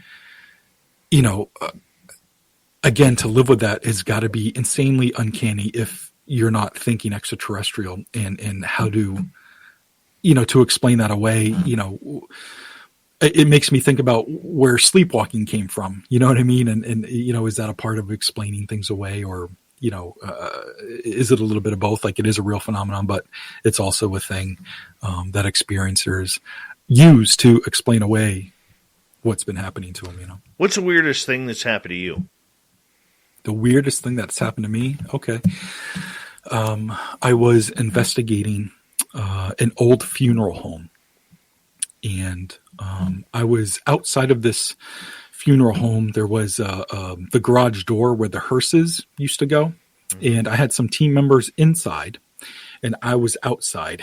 And this had been like the 10th time that we had investigated the place. And what we were trying to do was finally like rid the place of spirits, but we're not experts in that. So we actually brought some people in to do some saging and to do some blessing and to do some salt stuff. And so they were kind of doing their thing. And what they ended up doing was trying to create a path for these spirits to literally walk out of the home. So we left like 3 feet of open space that was not salted or blessed or whatever, where they had to be kind of forced to be corralled to go out of. And when I say, spirits and stuff, like after investigating there like 10 times, we just kept getting different names to the point where there could be over 50 spirits there. And again, this is a former funeral home, so that kind of makes sense. It had since been turned into 4 different apartment buildings in the same building. So I've got team members on the inside, and they've got some EMF detectors on the floor of this path that we've created. And I'm on the outside. Hi, I'm Randy, and this is Dave. We're the founders of Bombas, the most comfortable socks in the history of feet. So comfortable, we sold and donated millions of pairs. To sell and donate a lot of socks, we became obsessed with comfort. We reinvented the sock from the ground up, adding comfort innovations along the way. It worked. People tried them, loved them, told their friends about them, helping us sell and donate millions of pairs. Try them now at bombas.com/comfy and get 20% off your first order. That's BOMBAS.com/comfy. Peacock's streaming new movies every week at PeacockTV.com. We'll have the biggest movies from the Twilight Saga to Selma and Bad Boys 1 and 2. Bad Boys for life. All your favorite movies like Die Hard, The Matrix Trilogy, and Good Will Hunting. That's the good stuff. Plus, movies the whole family will love. How to Train Your Dragon, the Harry Potter film series, brilliant, and Shrek 1 and 2. It's so good to be home. With tons of blockbuster hits you can't not watch. Sign up at PeacockTV.com. Because I want to see if I can capture anything on camera or see anything. So we got our walkie-talkies, and they're telling me, yep, this K2 just went off. And then, 3 feet down the line, this next K2 came off, almost like they were walking down a line to walk out. K2 would go off, K2, K2. And then it was out the garage door. So they're like, if something's exiting, it's exiting right now. So I would, watch that garage door to see if I could see anything. So at one point, I saw these 2 white legs. It was just legs, no feet, no upper body, step out. And the legs kind of turned towards me, almost like whatever it was saw me. And it stood like that for a second, and then it just kind of dissipated. It didn't blink out or anything. It was there, and then I stopped seeing it, type of thing. And at one point, there's this field that's attached. It's like the backyard, and it's all grass that's attached to this property. And if I'm looking here, I'm looking at that garage door. And if I look this way, I'm looking at the grass. So they're telling me all these things are, the K2s are going off and stuff. And then I look in the middle of the yard, and there's this black triangle in the middle of the yard. It almost like it was a pine tree, like a juvenile pine tree in the middle of the yard. And it's kind of swaying like that. And it's black, and I'm like, I'm pretty sure there wasn't a tree there. It's maybe, I don't know, 50, 60 yards in front of me. And I'm looking at this thing. So I have a night vision camera, and I bring that up. It's not in the camera. I bring it down. I see it. Bring the camera back up. I don't see it. So I radio the people inside. I'm like, hey, I'm seeing something out in the field, and I'm going to walk towards it. I don't know if it's a tree or whatnot. I just know I can't capture it on camera. And they're like, okay, be careful. So I start walking towards it. I walk maybe 20 yards away or so, or I've walked 20 yards towards it. I put the camera up again. No, still can't see it. But I start getting this overwhelming, ominous feeling. Like what I'm approaching is getting angry and wants me to stop approaching. And if I don't, I'm getting the feeling that something's going to happen to me. But, I'm, I think I'm somebody who's tough in the paranormal sense. Anybody can beat me in a fight, but in the paranormal sense, I think I'm tough. And so I want to keep approaching this thing. So now I'm pretty close to where it is. I'm probably 20 yards away from it now. So I've traveled like 40, 45 yards. And the thing's still in front of me. I'm still feeling this ominous feeling. I've got goosebumps, and then it blinks out. It's not there anymore. And in talking to the team, they kind of thought that maybe I challenged it enough, and then it bounced. It's like, okay, he's meeting the challenge.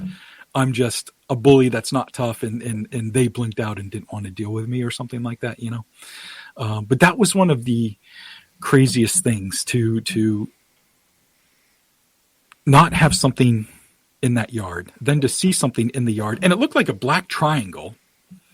I really haven't heard of ghosts looking like black triangles, or, like some small pine tree or something in the middle of a yard.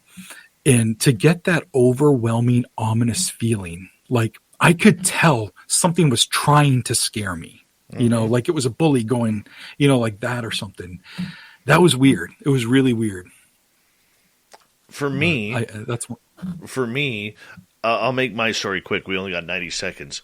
I went to bed one night after the show, and I was literally lying in bed, and I fall asleep kind of on my side in my stomach, and I'm always facing to the left. And I always usually sleep with my legs out from underneath the covers. And this was summertime, and all of a sudden I feel my right leg get picked up. And I was real tired, and I remember turning my head. I didn't even see what it was. I turned my head, and I yelled at this thing.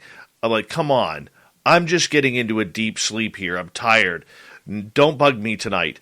And all of a sudden my leg was put right back down and everything disappeared, man. I still laugh at that one. 1 minute left, my friend. Nomar, I got to tell you, we got to bring you back. I absolutely love your stories and the way you explain. You've been phenomenal. Tell everybody where they can find your books. Wow, thank you so much. That's high praise. I appreciate that. Slevikstore.company.site. I also do a lot of other things. I make documentaries. I have my own podcast. I actually make music.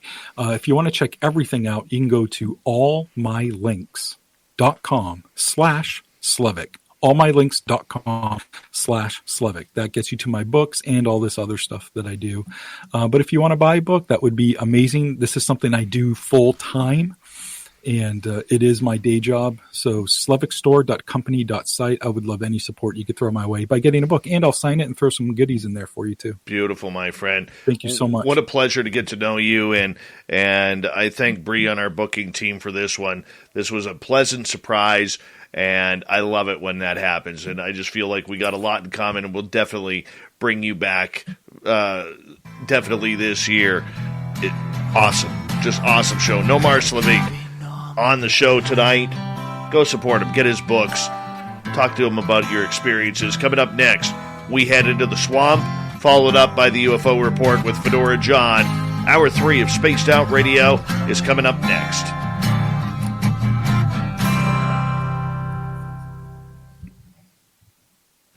Great show, bud. Great show. Thanks so much. I appreciate it, man. Give you a few claps there. Fantastic. Thank you. Fantastic. Yeah, this was fun. You're very easy to talk to. Nicole, yes, that's right, from Maine. Yeah, you're very easy to talk to, so that's awesome. I'm sure you have guests on. You have a ton of guests on, and they have also been on a ton of other shows. And, I've been on my fair. I would say I've done hundreds of shows, and you are one of the few that really makes it comfortable and easy to talk to. And that's something that somebody who's getting interviewed it's really a big deal. So thank you for that. I appreciate you, my friend. I appreciate you. I'm going to let you go because I got to get ready for hour 3 here. Sure. But let's stay in touch. And Absolutely. If you ever need to talk experiences or anything, you got my phone number. Awesome. Thanks so much. And thanks everybody in chat. Take care. All right. Take care. Nomar Slevik, everyone. God, what a great guy. What a great guy. This is the way I like to end my week on nights like this. Beautiful. Absolutely beautiful. Candy Romero in Vegas, by the way. I need you, because I know you're going to the Vegas party, since you live there, to if you're going to the Vegas party for anyone and you haven't registered yet, go to info@spacedoutradio.com. Leave your name and your size so we can get a gift bag together for you. And it's going to be a lot of fun. So we need to I need to know how many people are there so I know what to bring down with us. April 22nd to 24th. So it's going to be a good time. Rose Demaray, how are you? Looking good tonight. The lovely Nikki, how are you, my sweet? Much love to you. Much love to you. All right. Yeah, that was just a great guest. Great guest. Mm-hmm. Very happy right now. Very happy.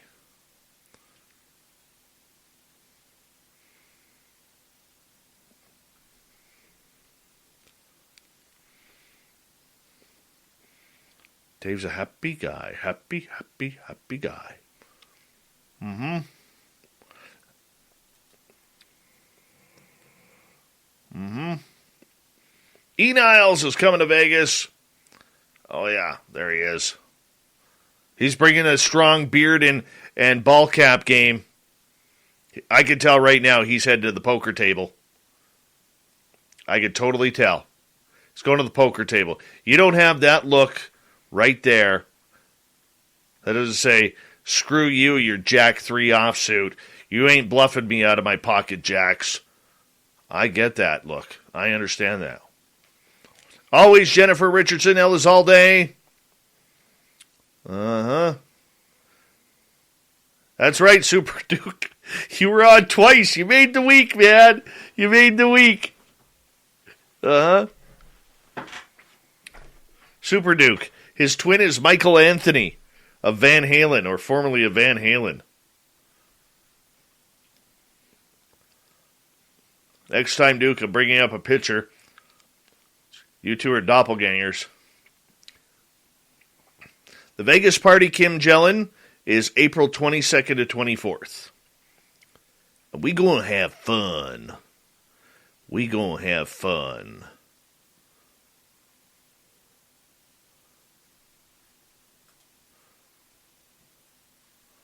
Yeah, we are. Yeah, we are.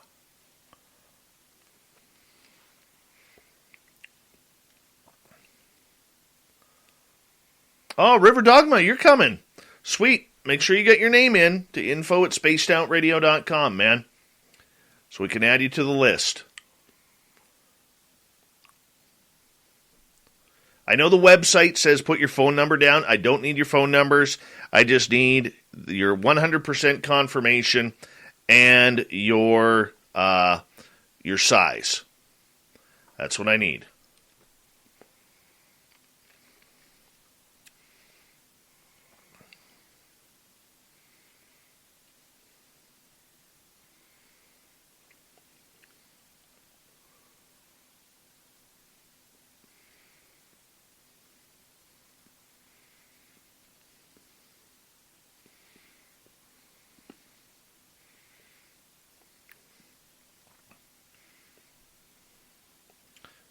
We've got 90 seconds here, people. I better get Shirky Poo's news ready. Where did I put Shirky Poo here? Shirky Poo, where are you?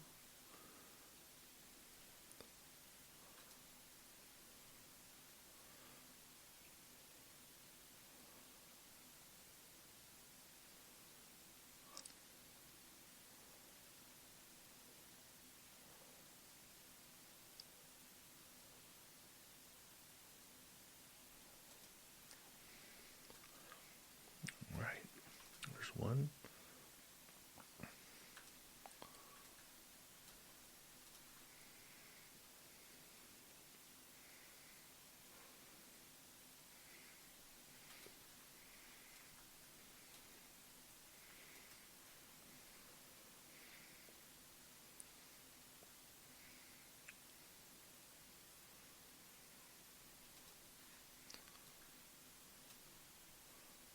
All right. Thank you so much to Dry Toast, Donnie ×2, Jeremy, Thomas, and Rex for the amazing super chats. It's a wonderful way to support what we do on this show. And here we go, everyone. We're going to get going right now in like 5 seconds.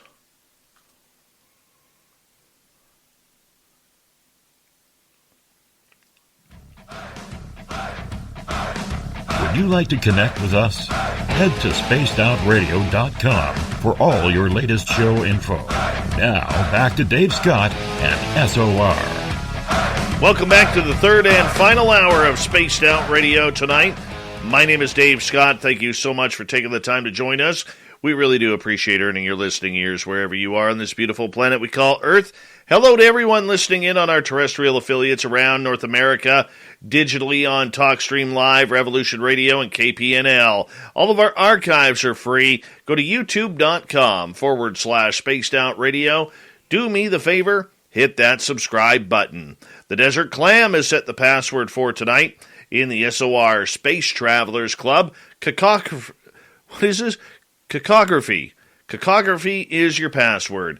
Use it wisely, space travelers, as the Clam sets the password each and every night, right here on Spaced Out Radio. Our website, spacedoutradio.com. We have a plethora of features for you. Rock out to Bumblefoot, read Shirky Poo's Newswire, check out our swag as well. Follow us on Twitter at Spaced Out Radio, Instagram at Spaced Out Radio Show, and now on TikTok at Spaced Out Radio. Let's head over to the swamp, where our main man, Swamp Dweller, from the great YouTube channel, tells us another creepypasta spooky story. Hi, Spaced Out Radio listeners. This is Swamp Dweller. It's time for your nightly dose of spookiness on the show. If you have an interesting encounter or a spooky story that you would like to share, be sure to submit them in at swampdweller.net. You can also find our YouTube channel at youtube.com/swampdwellerreads. Now, let's chill out, relax, and together, let's enter the swamp. In Roscommon County, Michigan, a few years back, I had what I believed to be a Wendigo or Dogman encounter. I was biking down an old, quiet, 2-track near my home, scoping out 100 acres of land that had been lowered immensely in price. It was 1 in the afternoon when I caught sight of a figure at about 10 to 12 feet tall, taking roughly 3 steps and about 50 yards ahead of me across the property line. I quickly stopped my bike, gazing ahead for a better look. The figure had backwards hind legs. Its neck was strange and its eyes were a distinct yellow.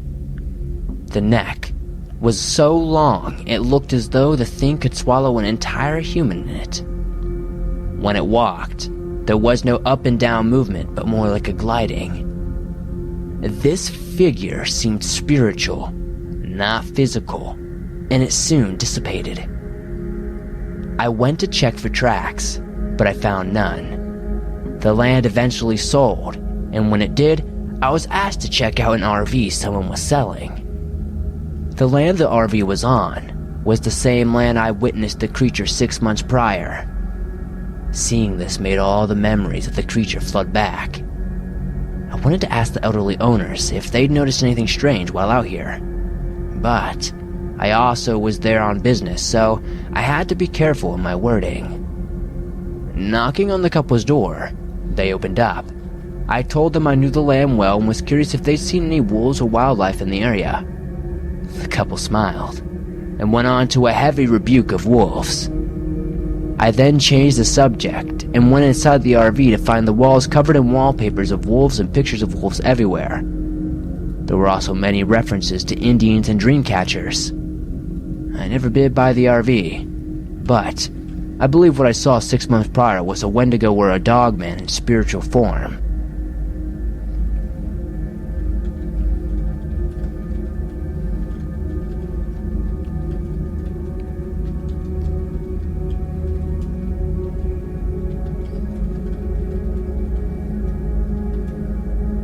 My story takes place 4 years ago, when I was just 14. I wanted to go hunting out on our property, which is about 370 acres in total. It took some convincing, but my old man finally agreed I could go hunting on my own. When it was time to go, I was stoked. I grabbed my molly bag and crossbow before jumping onto my dirt bike and setting off on my hunt. It was about 8 in the morning when I got to my grandpa's property and saw all the no trespassing signs. I ignored these and sprayed doe piss to mask my scent before rushing out to my favorite tree stand. I'm on my way up the tripod when I suddenly hear a loud thump.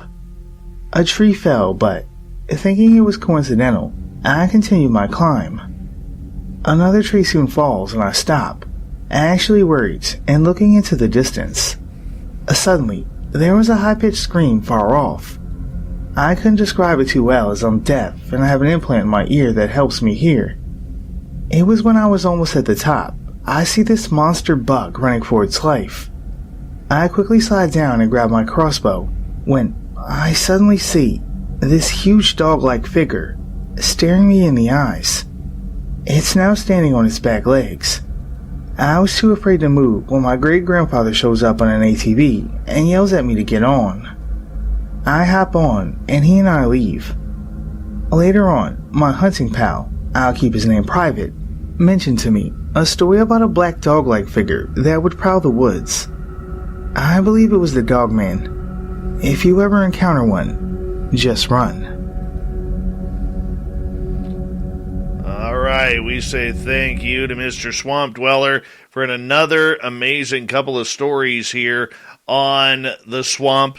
A beautiful section. We go into the spookiness of creepypasta. Swamp Dweller, make sure you hit subscribe on his channel. But right now, it is time once again for the Unbiased UFO Report.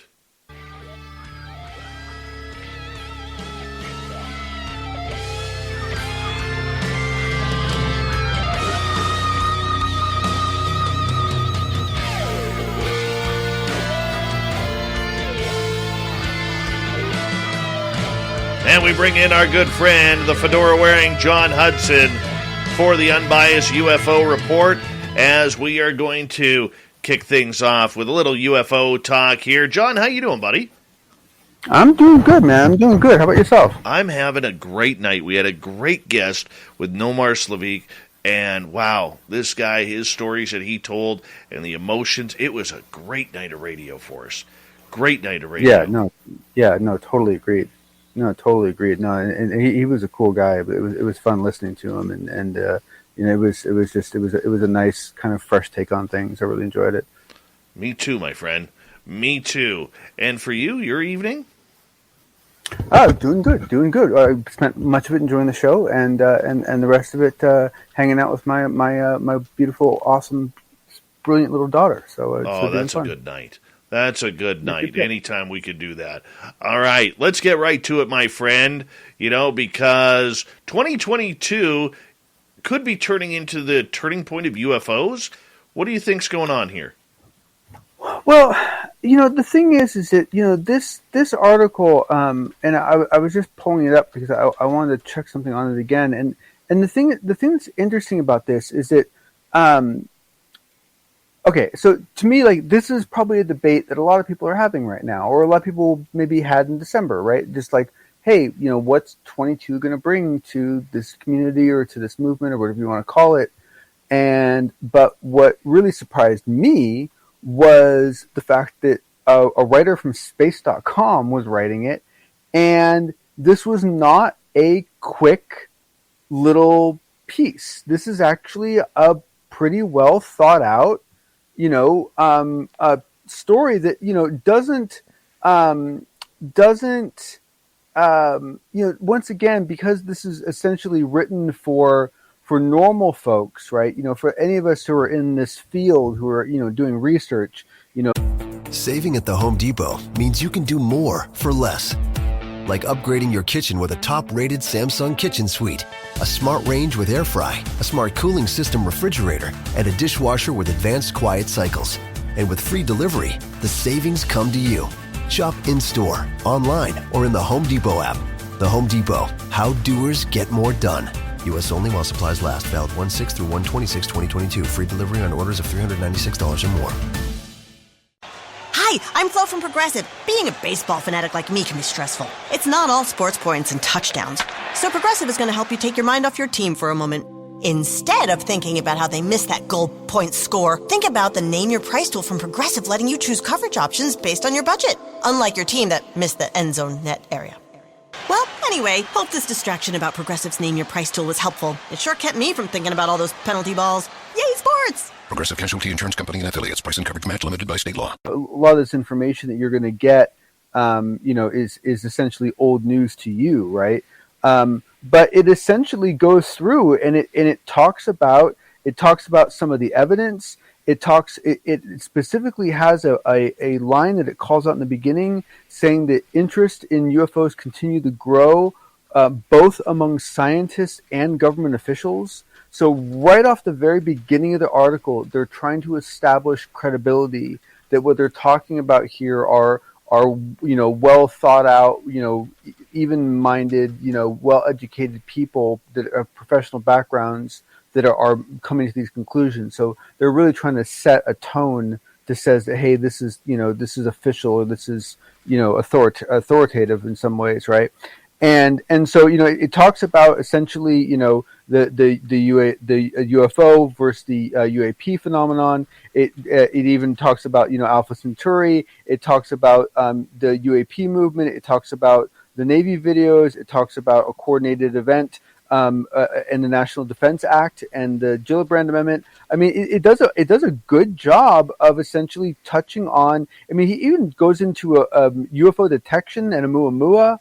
It's a pretty long, well thought out article that even offers some constructive criticism, talking about the lack of coordination, which is obvious, and it ends with challenges. So it's a well thought out article. I really encourage everyone to read it. I'm kind of surprised that it came out in space.com. It's a well researched article, and even though those of us who are voice researchers may not learn anything in it, I highly recommend you read it because it's got some good information in it, and it's a good thing to share with other people. Well, you know what? I encourage people to read it too. One of the things that I found is once again, it's a very scientific type article. If you are looking for that type of information, it doesn't get into a lot of experiencers or anything. But the fact that space.com is taking this story and not with a grain of salt. There was no anecdotes, there was no puns, there was no, shots over the bow that a lot of people like to make fun of this topic. I liked that about it. It was like a normal article. Yeah. It was like an article you'd see about a real topic, right? No, very right? true. I hate to phrase it that way, but that's how that's kind of how. I think that's what you're referring to, and I completely agree. There's not a lot of new information. It's a lot of recycled information, but the fact that space.com is carrying it, I think that's the weight of the story, John. Yeah. And that's the thing is that I want more mainstream periodicals to look at all the research that folks like us do as a buffet. And go ahead and pick through that buffet and pick the items that you think are going to have the most impact to your reader base and use that information. And to me, that's the right way to do it. And so I encourage every mainstream, publication out there to basically pour through all of our research and just grab what you think will be passionately, appreciated by your readers. Absolutely. Did anything catch you off guard in that article? I would say I was a little surprised that that they brought up detection. I would say that's the only thing that kind of gave me kind of a second take. I was like, and it wasn't that there was anything significant written about detection, but I was just I was kind of like just going through the list and like, wait, detection, that's a more aggressive outbound sort of procedure, so that surprised me. Yourself? And one of our former guests, Dr. Michael Masters, professor of anthropology at Montana Tech University, says the human time traveler's model to explain UFOs has been gaining traction over the last couple of years. And he says, I think people are starting to realize that this makes a lot of sense in the context of how these ships operate, how they can achieve such incredible accelerations and decelerations if they are manipulating space-time in their own reference frame in and around these craft. And if we can take seriously the descriptions of beings seen in association with them, how they are ubiquitously described in such human terms regarding their behavior, technology, and morphological form. I mean, what Michael is saying here, and Michael's a big fan of this show, he is basically saying, look... I'm a big fan of his, too. Yeah, I love his theory about time travel and abductions, yeah. But what he's saying here, John, and please correct me if I'm wrong, is, look, we see the spaceships. We need to know what's inside. Who's controlling that? And if there are beings controlling this, how are they doing it? Where are they from? And we got to start looking into this aspect that we could be being visited by an extraterrestrial presence. Oh, you're just all those kids that wanted to open your presents early. Can't you just wait and be surprised? No. Sorry. I know. I mean, no. You jerk. No. No, I mean the thing is that, and the problem is that you start talking about what we're talking about now, and it's fun, but it leads to a darker aspect, which is what is the intent, right? What is the intent that these guys actually have, right? So it's I mean I know I agree with them. I think it's a very challenging issue. All right, let's move on to topic number 2 tonight, which is Linda Moulton Howe appeared on Kurt J. Mungel's Theory of Everything. And I'm a little, it doesn't surprise me that Kurt J. Mungel, who's a great podcaster, by the way, on theories of everything. You can sign up for him on YouTube. What surprises me is how few interviews Linda Moulton Howe has been doing, and the fact that she finally, yes, she has her own YouTube channel, she does her own studies and interviews, everything like that, but she's not interviewed by a lot of people these days. She's kind of pulled back from that scene. Yes, and perhaps we saw some indication of why. Because essentially, I thought it was a very good interview. I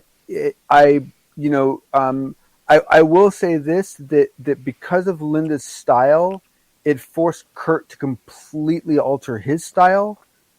Kurt, one of the things I love about him is that he's a quick thinker, and so he typically kind of gets us firing back and forth. Linda is a kind of a long-winded, verbose sort of creature, and so she gave these incredibly thoughtful answers to things. But what it meant was that Kurt wasn't able to get in his kind of normal, 10,000 questions in, right? And but it went well. I mean, it went really well, and I thought she gave really good answers, and it was all going fine. And then it's like toward the very end of the interview, she mentioned that her battery was going to die, and so he tried to get her to change batteries and come back, but she said it'd been 2.5 hours, and she was tired, and so he's like, okay, well, how about 3 more questions? And she's like, well, 1 more question. He's like, okay, fine. And he asked a question, unfortunately, from Steve Cambrian, whatever his name is, from Truth Seekers, and it was and I was a little worried because it was his standard kind of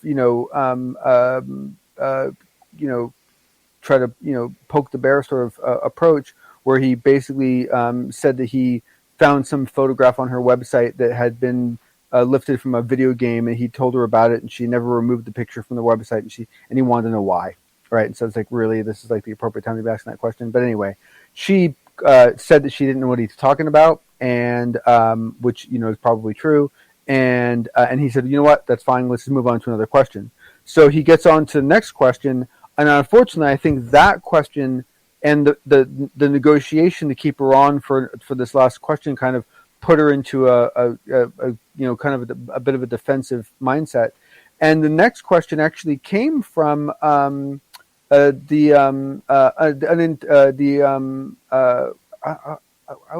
unidentified celebrity review guys, and that was it was basically, I'm misquoting it, but it was something along the lines of for retractions that you've for any retractions you've had to make in the past, can you tell us about one of them, right? And and you word that correctly. And I think that's a really fine question to ask someone. Hey, can you tell us some time in the past where like something you really believed in just didn't end up working out, and then you had to deal with it. Like, how did you deal with it, right? Like, to me, like, that's a pretty reasonable question to ask. The way Kurt asked the question, and just because of the flow, she took real offense to it, and she got angry. And there was a very uncomfortable exchange, and they were both very professional and respectful of each other. But it was clear that she felt that he was trying, that she indicated that she felt that he was trying to catch her in something, that he was trying to get her in something, to trick her into saying something. And she was very upset, and the interview ended, and a lot of people said the interview ended early, and that wasn't the case because they were on their last question, so the interview was going to end anyway, and so that didn't really matter. But it was unfortunate that it ended on such a negative tone, and it was unfortunate that Kurt was Kurt took it pretty hard. He felt pretty bad about it, and because the last thing he wants is to make a guest feel like they're being attacked. And it was unfortunate the way the whole thing played out. But up until that last 5 minutes, it was an excellent interview. Did she say anything new about Antarctica or about what's going on with Art's parts that she sold? So she gave a few little tiny data points along the lines of TTSA and the CRADA that basically back up my hypothesis that I shared with you that we got feedback on, and basically I mean, she basically phrased it a different way, but what I think will be interesting for people to listen to is she talks about the fact that there was all these attempts to be able to generate terahertz, the right level of terahertz radiation, or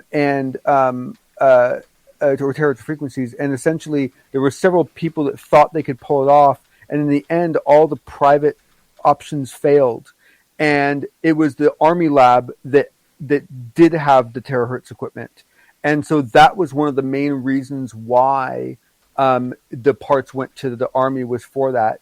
But Linda, because she was so worried about getting the parts back because of the Army being involved, that's why she forced it to be a sale where she sold the parts as opposed to lending it, because she assumed that since the Army was now involved, she would never get the parts back. So that's the whole reason why that makes she sense. requested payment for it. Yeah. But essentially, it wasn't anything specifically new, but it was nice. It was nice to get some details fleshed out. And so me personally, I have a much clearer picture of the story. And I didn't have confirmation that the parts that the Army was looking at were some of the same arts parts that she had. Wow. Did she keep any of that arts parts for herself?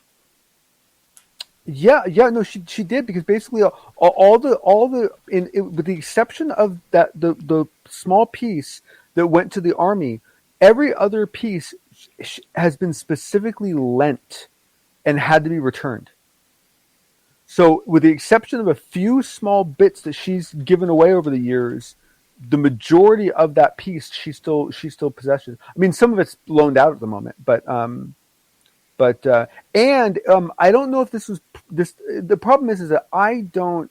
I'll be honest here. I don't follow Linda very closely because I've had challenges with some of her sources in the recent years, and so I don't know the exact details of how it played out. Yeah. All right, we're going to continue on with the fedora wearing John Hudson when we come back on Spaced Out Radio with the Unbiased UFO Report. John's stirring it up tonight. I love it. We'll be back with Fedora John. Final half hour of Spaced Out Radio's next.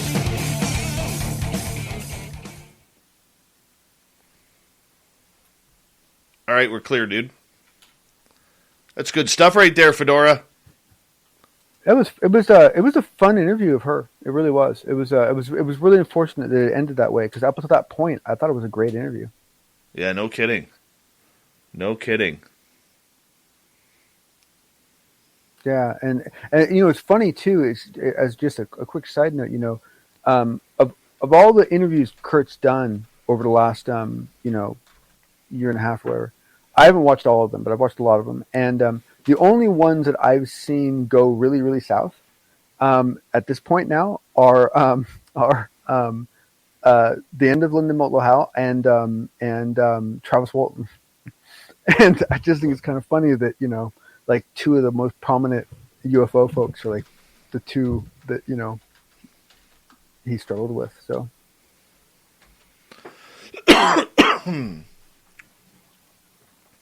But I mean, the huge difference in that essentially almost all of the Travis Walton interview was painful to listen to.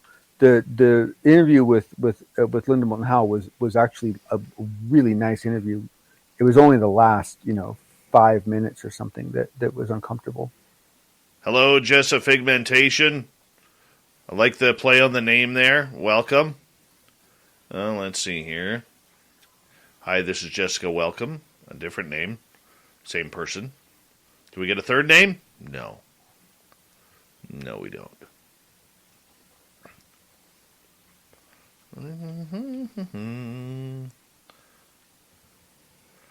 Jason is wondering if you think James Webb Satellite is going to give us answers. I'm honestly so freaking excited it hasn't blown up yet.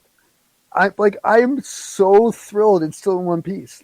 I'm giddy that it's actually still alive. I was really worried about this one. I hate to admit it. I apologize to all the engineers involved. I should have had more faith in you folks. But man, I've been really worried about this one. I'm so giddy that it's still functional. At this point, as far as I'm concerned, everything else is icing on the cake. On the next one for John Ramirez, do you mean UCS or UCR? It was unintended celebrity report. Yeah. It was a question from one of those guys. Yeah. Yeah.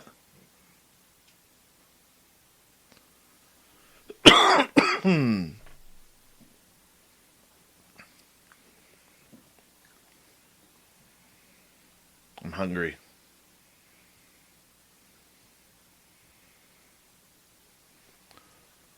Yeah, I've really discovered that if unless I'm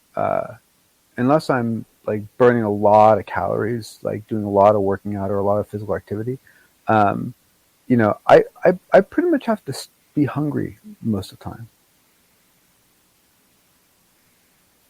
I'm thinking of trimming the mustache up. Bring it to about there.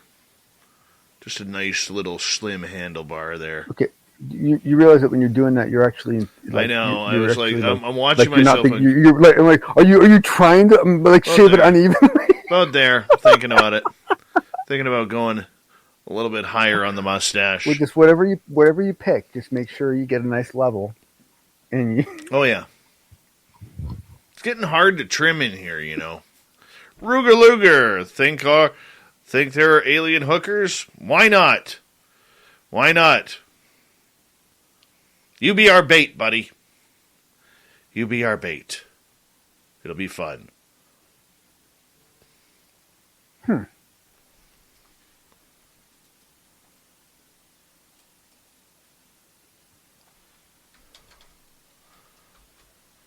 mean, one would have to think.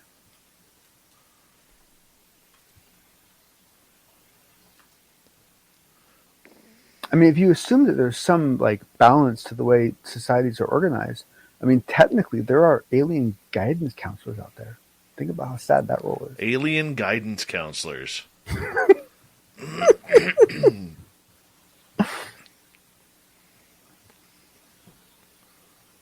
All right, we got about 35 seconds. Nicole is from Planet Riza.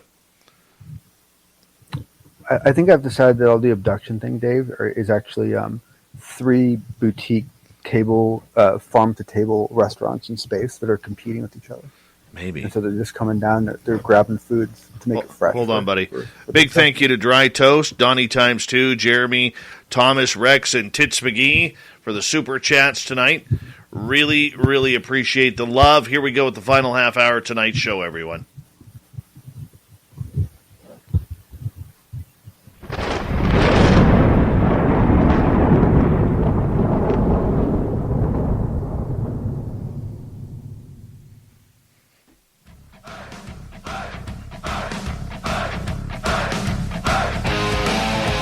We rounded third. We're heading for home tonight on Spaced Out Radio. Thank you so much for tuning us in. My name is Dave Scott. Let's take you home tonight. Want to remind you that if you missed most of this show or others, check out our free archives by going to youtube.com/Spaced Out Radio. Do me the favor, hit that subscribe button. Our website is spacedoutradio.com. We have a plethora of features for you. Rock out to Bumblefoot, read Shirky Poo's Newswire. Check out our swag as well. Follow us on Twitter at Spaced Out Radio, Instagram, Spaced Out Radio Show, and now on TikTok at Spaced Out Radio. We continue on tonight with the unbiased UFO report. The fedora-wearing John Hudson is back. Now, John, you bring up an interesting part here because, there are literally hundreds, if not thousands, of podcasts out there dealing with everything from cryptids to consciousness to UFOs and aliens and ghosts and paranormal, everything that you could think of. But you brought up a point on one from recently this week where you mentioned the tone of it can really turn an interview sour. Give us the breakdown. Yeah, so this was another case of our friends over Celebrity Review that were involved, and they did what. At Enterprise, we know the time is coming for us to get out and go again, to visit all the places we didn't know meant so much. But we're all still going at our own speed. With Enterprise, you get the peace of mind of our complete clean pledge, curbside rentals, and low-touch transactions. As more and more people hit the road, we're going the extra mile to help. Connecting you to all the places you love. Enterprise.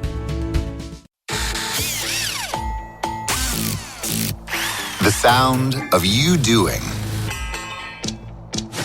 is music to our ears. Order on the Home Depot app and get convenient delivery, so you don't have to stop doing when you need something.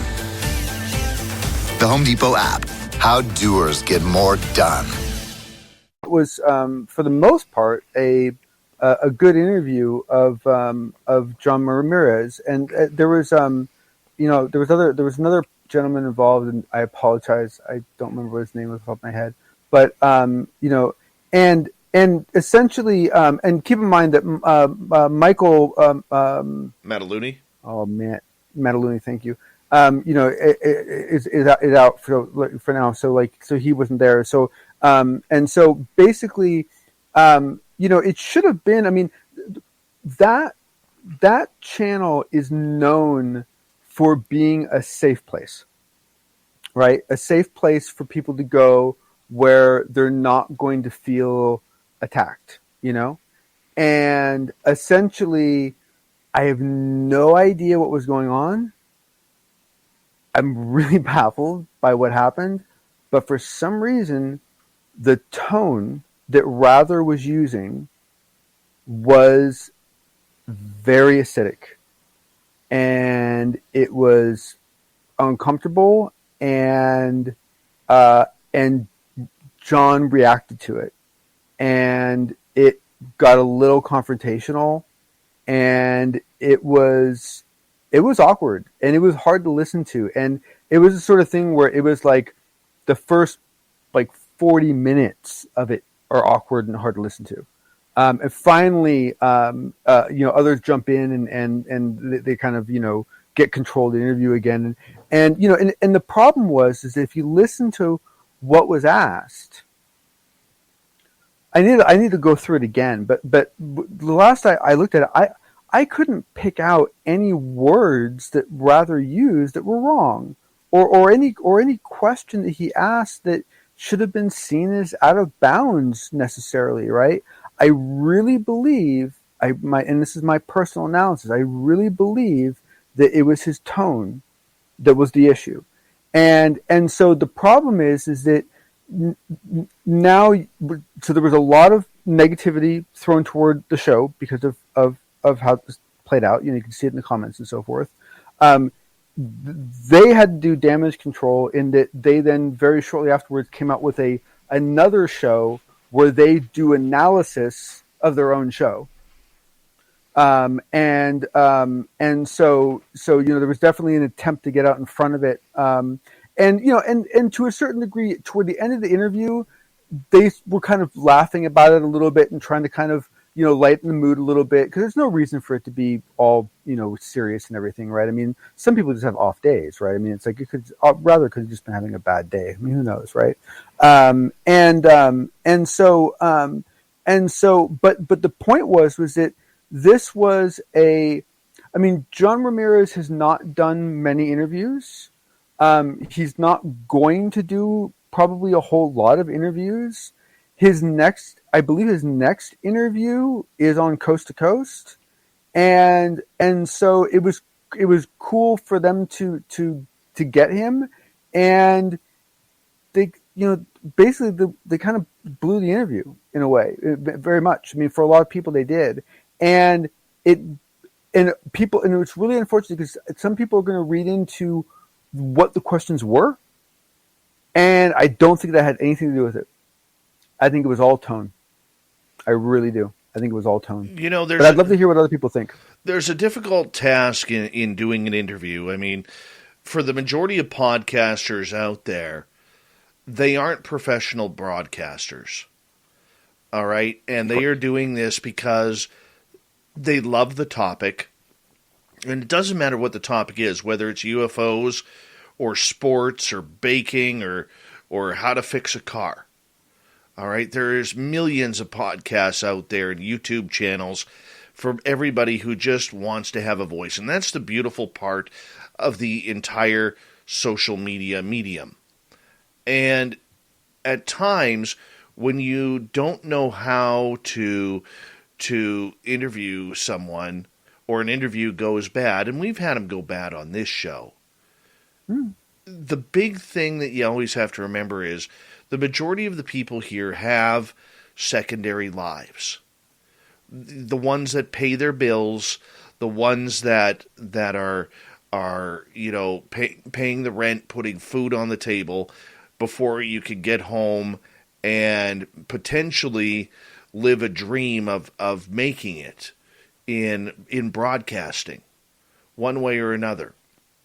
Some have that dream. The majority just like to do it for a hobby and be a part of something that is special to them. And I think that is perfect, but on the flip side, this is where, you've heard me go off on a number of times, and I'm not blaming Rather or Lou or Mike at UCR. Those are good people over there.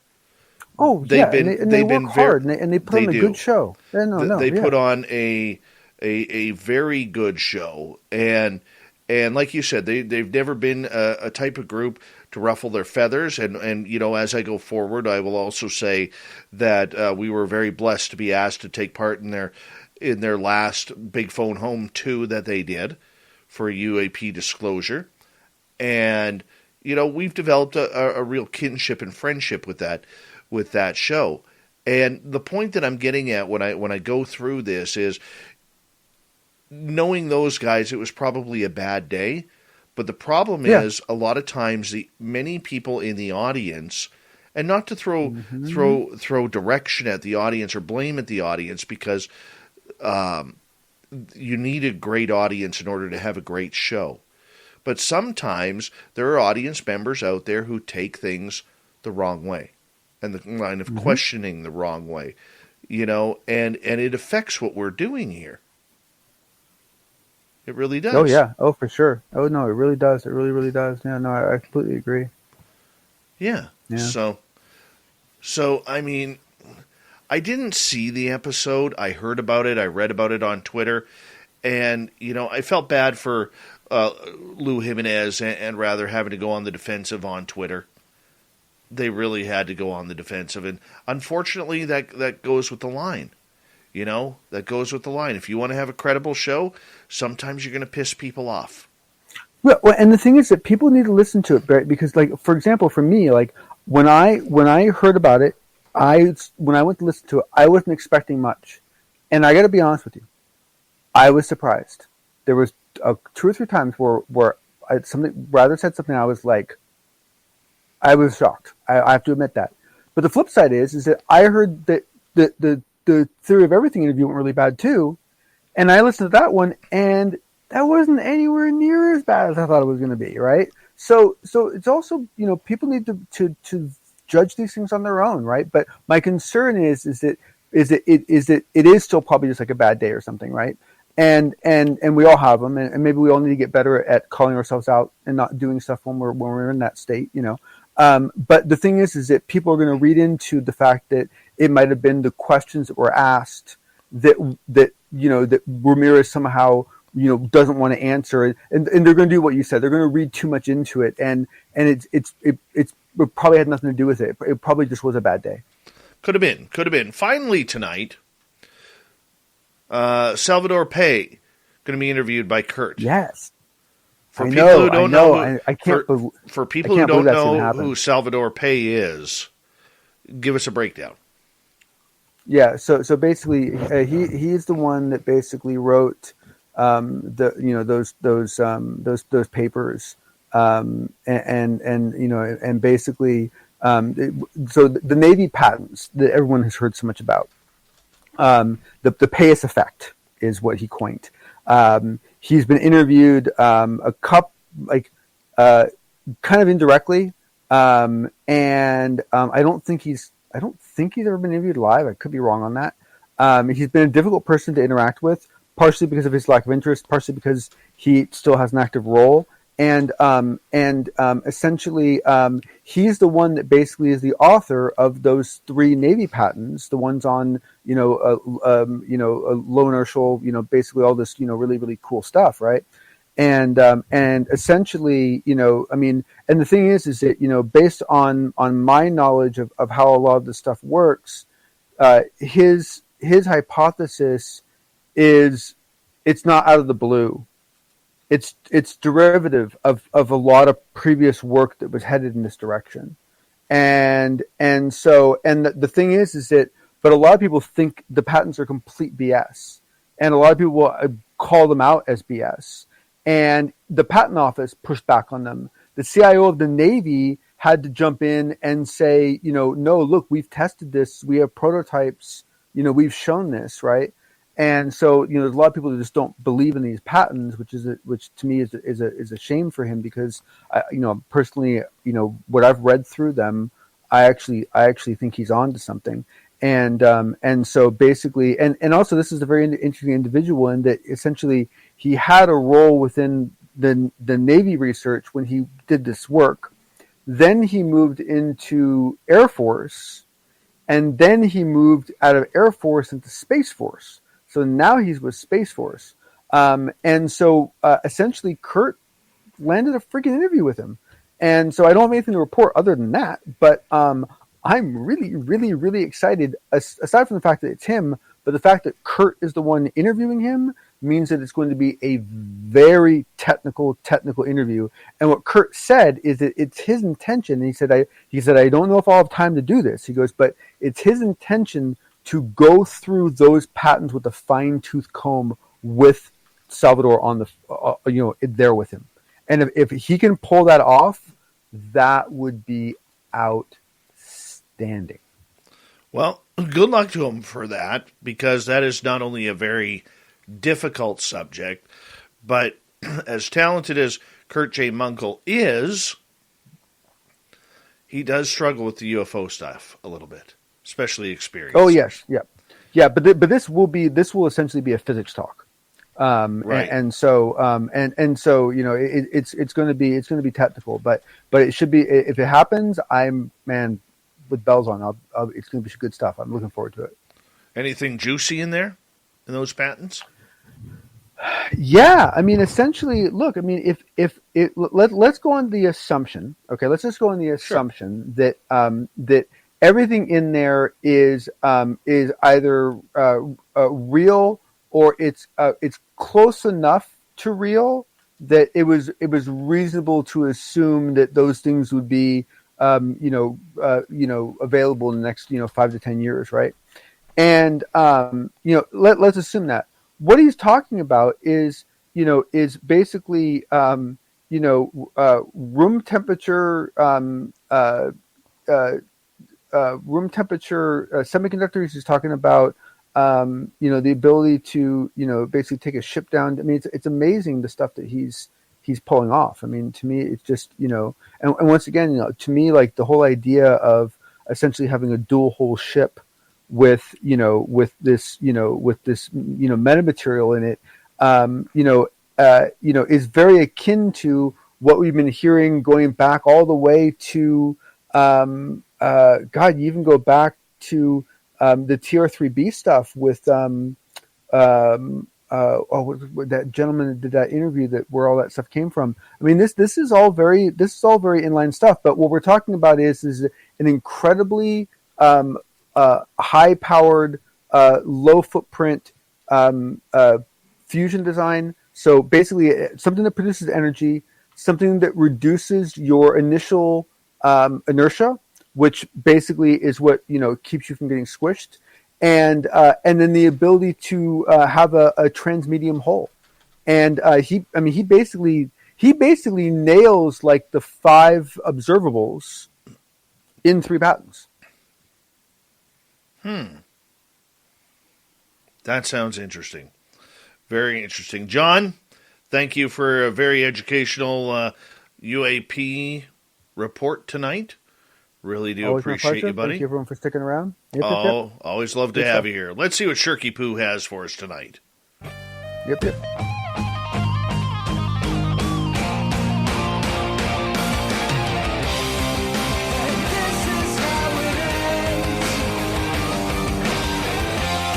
All right, Shirky Poo, what do you got for us tonight? How about this? You tell me if this is accidental.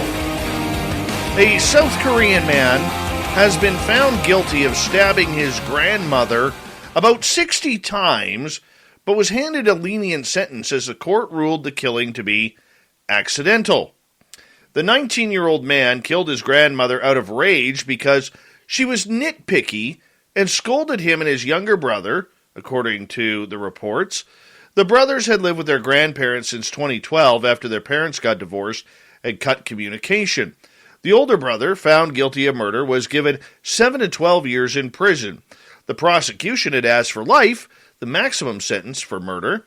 The younger brother, 17, was handed a 2.5-year sentence after he was found guilty of assisting his older brother in the murder by closing the windows so their 77-year-old grandmother's screams couldn't be heard from outside. This case has sparked outrage among Koreans, as it should, who have disagreed with the court's decision that repeatedly stabbing was accidental, criticizing Korea's judicial system as too lax on teenagers. Some critics also took issue with the judge gifting the brothers the book Bicycle Thief, a Korean short story collection in which one story details a boy who tries to keep his good conscience among materialistic adults. What a joke, one Twitter said on Twitter, thank you, and also went and called the judge crazy for this response. Man, holy cow. Moving on, this is a crappy situation here. Firefighters in County Durham had to come to the rescue of a toddler who decided while playing he was going to stick his head in his potty training seat and got stuck. Yep, the crew from Darlington removed the rim and freed little Edward after his head got lodged in the potty. No word if this kid is related to our listener Fap, who has a very large head. It was not your bog standard rescue, said the County Durham and Darlington Fire Rescue Service. Somehow he managed to get his training seat stuck around his head, but our crews got to work quickly and managed to release him in no time by cutting away the plastic. Yep, a real crappy situation there. Can you imagine if that was full? Ugh.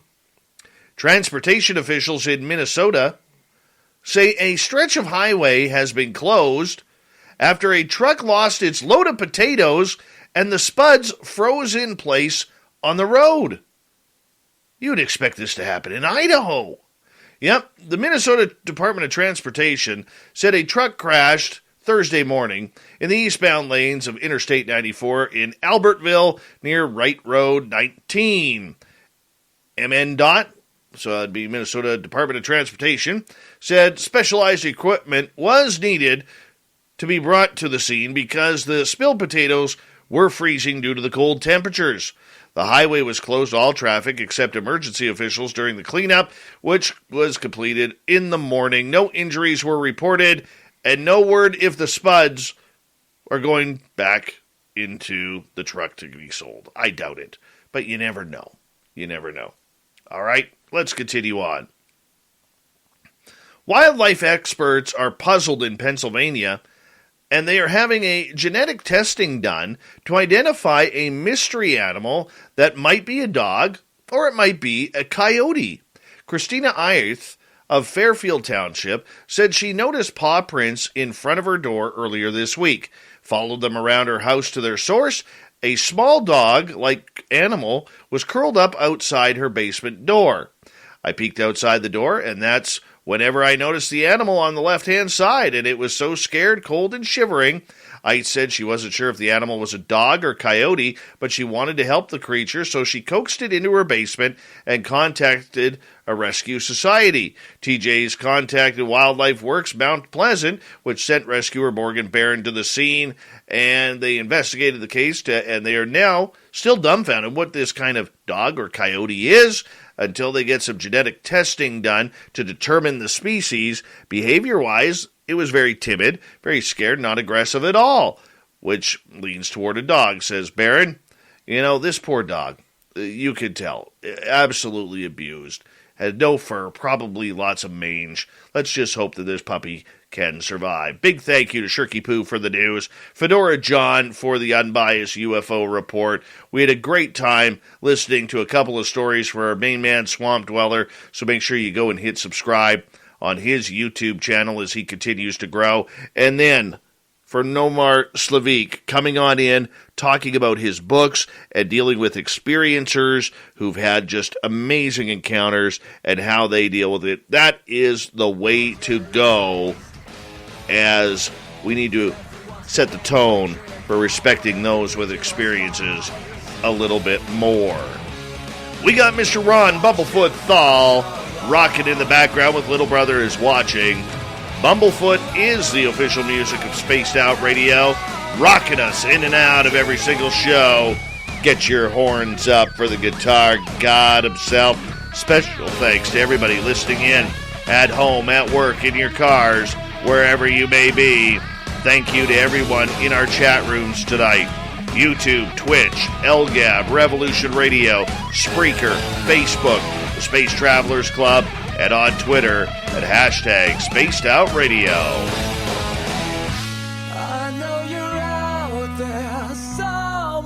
Remember, this show is copyright by Spaced Out Radio and SOR Media Ventures Limited. Thank you so much for choosing to share your evening with us, because together, my friends, we're watching. We own the night. Mr. Bumblefoot, we need a favor. We need you to take us home.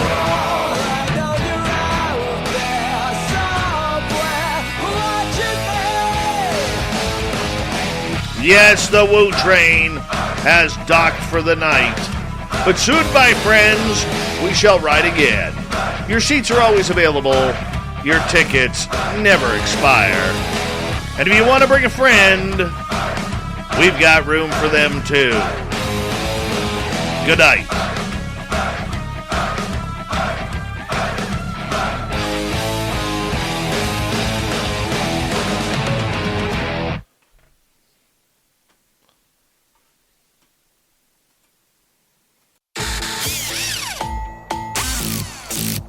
The sound of you doing is music to our ears. Order on the Home Depot app and get convenient delivery, so you don't have to stop doing when you need something. The Home Depot app. How doers get more done. Saving at the Home Depot means you can do more for less. Like upgrading your kitchen with a top-rated Samsung kitchen suite, a smart range with air fry, a smart cooling system refrigerator, and a dishwasher with advanced quiet cycles. And with free delivery, the savings come to you. Shop in-store, online, or in the Home Depot app. The Home Depot. How doers get more done. U.S. only while supplies last. Valid 1/6 through 1/26/2022. Free delivery on orders of $396 or more.